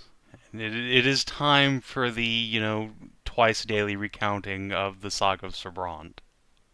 All right, sit down, brats. You're gonna learn some history. And while that's happening, let us saunter on over to. Actually, before we get to Anai and the calf, while Masika, while you and Brienne are also going through the market, there is a flyer on the side, and Brienne comes to a stock still and points at this flyer. Is the have you seen this child one? No, although that is there, and it will draw her attention That's in a something moment. Masika will. Yeah. Yeah. Okay. So you've both stopped in front of this board. You've noticed different things. Yeah. When Brian points at you, expect her to be pointing at the missing child section. Instead, she's pointing at a couple of names. It looks like it says Tournament of Champions. You've heard of the Tournament of Champions. Unfortunately, they don't do a particularly big horse show at all. The Tournament of Champions is like hand-to-hand duelists, so it's not one that Kizzy's taken part in, but you're aware of it. It was ongoing whilst you were on a little family trip up here. Yeah, and I'll explain that to her. Not Not my family's thing, but I definitely know about it. Fair enough. Do you know anything about this person? She will indicate the name Helfia. Helfj. It's the name here in the top of the amphitheater. Helfia. Oh, okay. Let's see. Can I roll a history check? Absolutely. Cool. This might not go well. I have a -1 history. You never know. 14. Okay. You have heard of Helfia as a northerner who came down here with a mercenary company. She was the sole survivor of the mercenary company, but with a big legendary sword, has been dueling for money and sport ever since. They say that she is unbeaten. Oof. Yeah, I'll relay that to Brienne. Brienne clicks her tongue. You see, one of my simulacri many years ago dated a Helfia up in the north. It's a very northern name. I don't know how common it is. I wouldn't have thought common, but no. Coincidences are a rare thing, you know? Yeah, I know. Maybe you might want to have to go talk to her. I don't know. I don't know that I can walk up and talk to a duelist in the middle of the amphitheater. That said, this Tournament of Champions could be a fun thing we could all get involved in. If there looks like there's a brawl. I guess. Brawl being the name of the tournament category, not everyone's going crazy, of course. Right.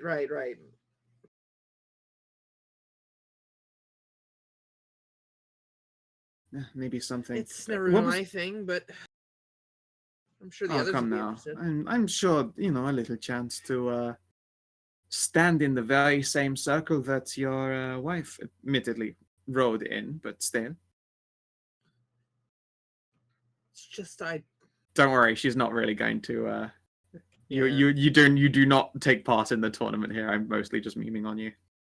I understand. I just actually want to get something out there. So I don't know how frequently this comes up, but my rages are triggered by panic reflexes. I don't really want to force them outside of for profit rather than. Oh, is it? Are you afraid as well? Are you crowd shy? A little crowd shy. Fair enough. I certainly Especially won't since push on the matter. I'm only half in control of myself when I'm raging. Right. I don't want to hurt someone. Fair enough. I could see how that might be a problem. Not a problem. I'm sure I can find a way to chat with Helfia somehow. What was it you were pointing at then? Sorry, I was completely distracted. I was just looking at the have you seen this child poster there? Those always tug at my heartstrings. No, I can understand. Would you like to give me an advantage to investigate as Brian is helping you pore over this notice board? Sure. 9. Yeah, you're too distracted by the have you seen this child ones. You don't see any thing else up here that relevant that jumps out at you at the very least. Yeah. You remember, your simulacrum remembers how distraught I was when I was separated from my child. You know how it is. Of course, yes, no, I understand, of course. Can see how that would be a problem. Maybe we can keep an eye out for them. Of Looks like course. they're 10, and they play in the Northeast District. Okay. Maybe there are important buildings over there in the Northeast. Keep an eye out there. Ancestry of child? Appears to be A human. or... A human Okay. girl. Okay. I will write their details into the tooltip now. Cool, thank you.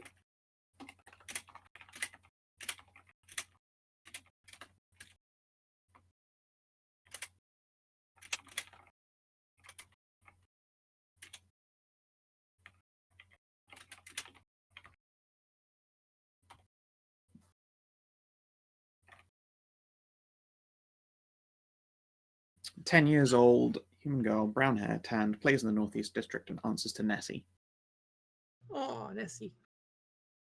Presumably short for Vanessa. Yeah. Yeah. And now we go to Anai. Yes, hello. This cafe is not a dive, thankfully. You haven't been just sent to a proper shithole. It appears to, in fact, be a cafe of jungle themes. There are plants and ferns that have been put up in the styles of jungle flora. There is a lusciously tanned human individual wearing... I suppose if you were from the jungles, you'd recognize it as kind of gaudy jungles wear. A bead and bone necklace, very classic. You think, oh, that's a little bit racist, but okay. And they are serving what seems to be almost exclusively fruit teas and butter biscuits of various qualities. More importantly, though, it has booth seating. Yeah. I suppose is Agent already here in one of the booths, or am I expected to take one of the booths myself? There is no one there waiting for you. What do you think? There were no other directions besides just to the name of the calf. I think generally how the agent operates, you'd be picking, or she'd have the people she's supposed to meet at these places, and you would pick a booth, and she would show up at some point.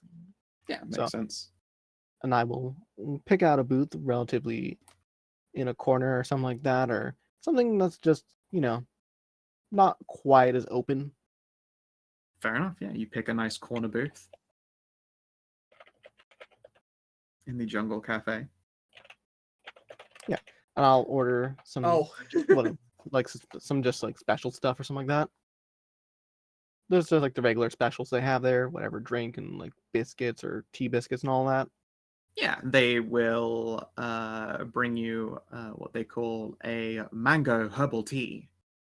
And it comes with a series of sugar-dusted butter biscuits. You can also smoke in this particular establishment, so you can smoke in the corner. If you would like to take Aphrodin, then do so on a separated booth, though, because there do tend to be children in the area, and it's not cool. They do have a modicum of social respect here. I'll just sprinkle a gold of residium into my pipe and start smoking that. Fair enough. And Tiff will, if offered, she'll take a puff, but will not smoke a whole one because she is not sustained on it like you are, and would instead just experience side effects not conducive to being stealthy. Probably makes my eyes light up just a little bit more, but nothing too extreme. Yeah.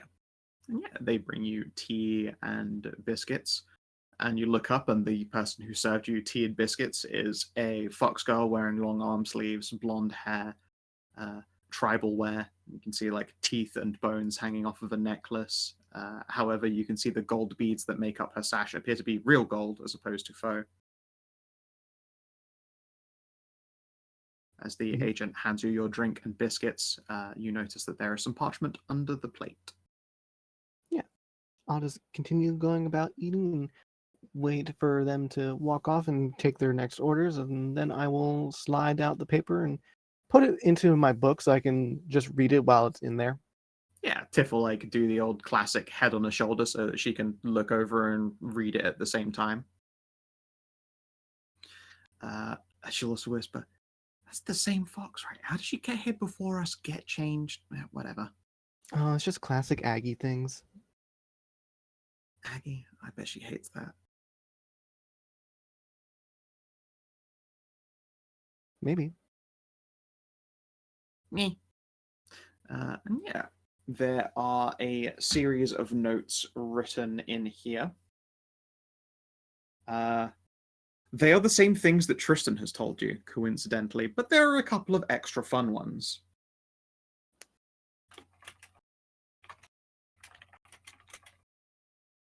Yeah, it's what Tristan has told that party. I wasn't there, so this is new stuff to me. Yeah, it's new. It's new to you as well. But I'm saying that the leads that Savin has dropped, one real, one red herring.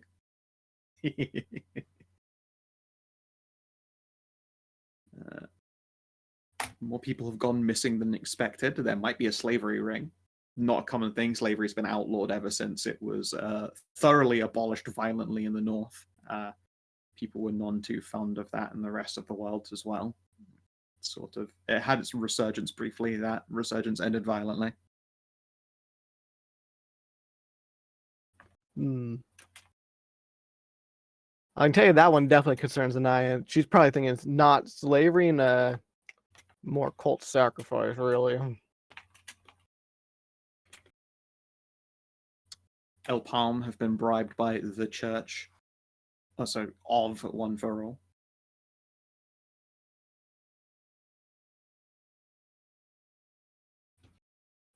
That lines up with what Babs told us a little bit.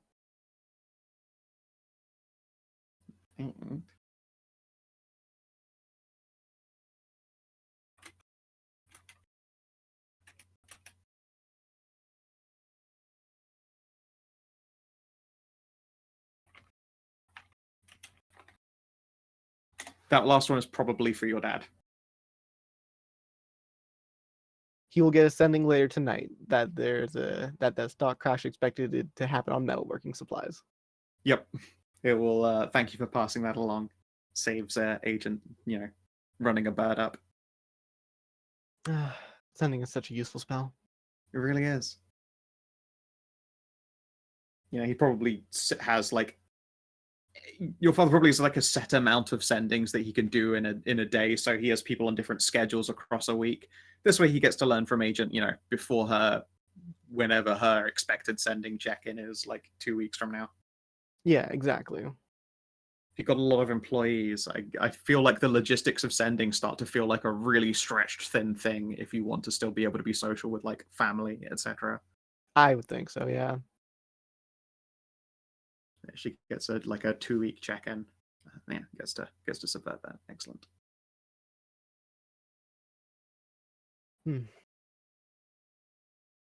Oh, it's nothing that we didn't already sort of expect, but it's good to be confirmed. And fair. Yeah, that is the information that Agent has for you, at least at this point in time. Now, I'd like to give you more time to go around the city and learn things from people, but that might have to wait for another day, mostly because I am very tired and poor Hedrah is asleep. Oh dear. More chances to accidentally bump into Vasatea here in the market or something like that. As if that crusty old bitch doesn't go anywhere. Yeah, no, I'm glad. I don't want to meet that crusty old bitch. She's a big bitch. She's an awful bitch. Hate her. Like Kyle's mom. Exactly. The big fat Yeah. bitch. Yes. Bitch.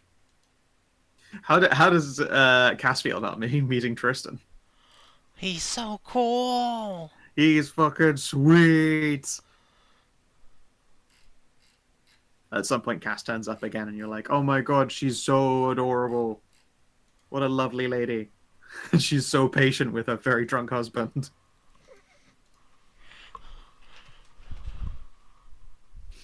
Oh goodness.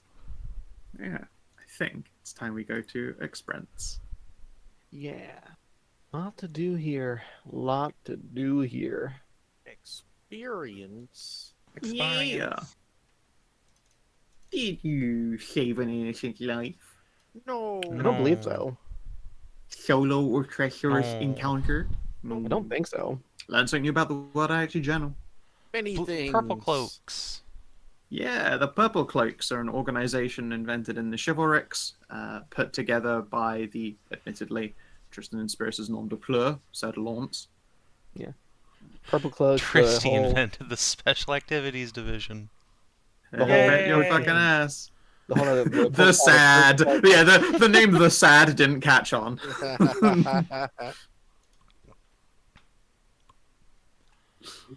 Goodness. Take on the Create Quest, Major Quest, complete. no, because this has been like this is something we already part took of on. the quest. Yeah. Rare magic item, treasure hoard. No, you didn't steal any of the boxes from the black site. Yeah, you don't want to steal the no honor box.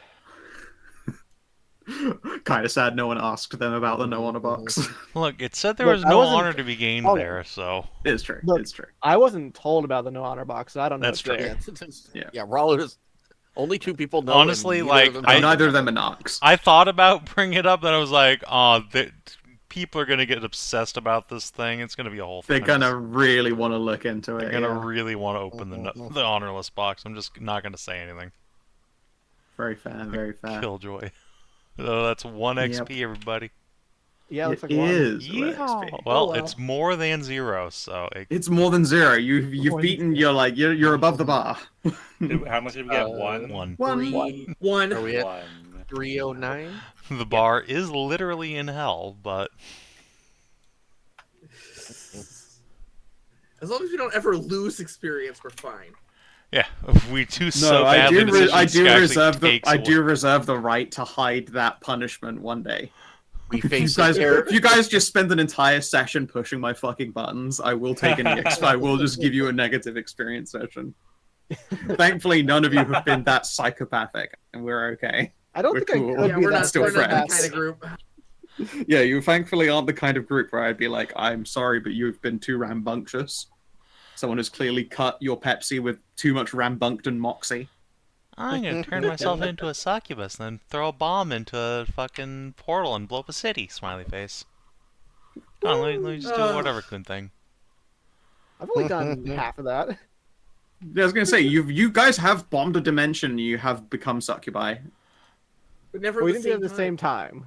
Yeah, just the difference is not at the same time. The quickest I've ever seen a backstab from whatever Kun was in Vampires Indeed. It Oh, Oh, was Oh. a one session backstab. I don't understand how he did it. He and that introduced- character died. He hard. introduced his character, and then we were told that this little vampire girl who's actually from the Children's Crusade, we had to protect her. Immediately, we had signed an oath with her, so she would know if we backstabbed her. He immediately backstabbed her. We had to talk our way out of her killing all of us, on only killing him, and he had to come back as a werewolf. Because he got ripped. He had to come back apart. as a completely different character. Yeah, she ripped off his arms, and then he's like, "That can't kill me. I need to be staked." Ran him through the heart with his own removed arm. damn. Fucking impaled him with his own severed arm. Just like, whoop. It I was don't know so what it is Damn. about him, but fast. like, It was such a Brutal. fast backstab. We were in the movie theater, just watching a movie because the 1,200-year-old kid wanted to go see like the new Minions movie or whatever. Yeah. She'd never Or seen games. She'd never seen a movie because the reason you were protecting her is because she was recently awakened from centuries and centuries of torpor. So she's like, while I'm here and off my, and away from my observers, and I have you as my lovely guards, I would like to sample some of the world's entertainment. And they arranged this meeting in like a mall at 3 a.m, and they're like, yeah, this mall's open. They got a cinema. Let's go watch a movie. And she was so excited to see like just some fucking dumb shit like Boss Baby, but it's a fucking moving movie. It's just It's like a this is Pixar so movie. cool. Yeah. And then suddenly in the middle of the movie goes, oh, I've been stabbed in the back. Your friend broke a blood oath, and now I have to kill all of you. And she's like, should I kill you? And we were like, oh god, no, please. Yeah, I don't know what is with them, but like, they just do backstabbing characters, I guess. They just do That's just what they psychopaths. Fucking psychos. Whatever dude has chronic backstabbing disorder. Is that accurate? God. All right. Anyway, Still hardest way I've ever killed anyone. if you're watching on the stream, you too, thanks for tuning in. We will see you tomorrow for 70. Till then, adios and do take care. Peace.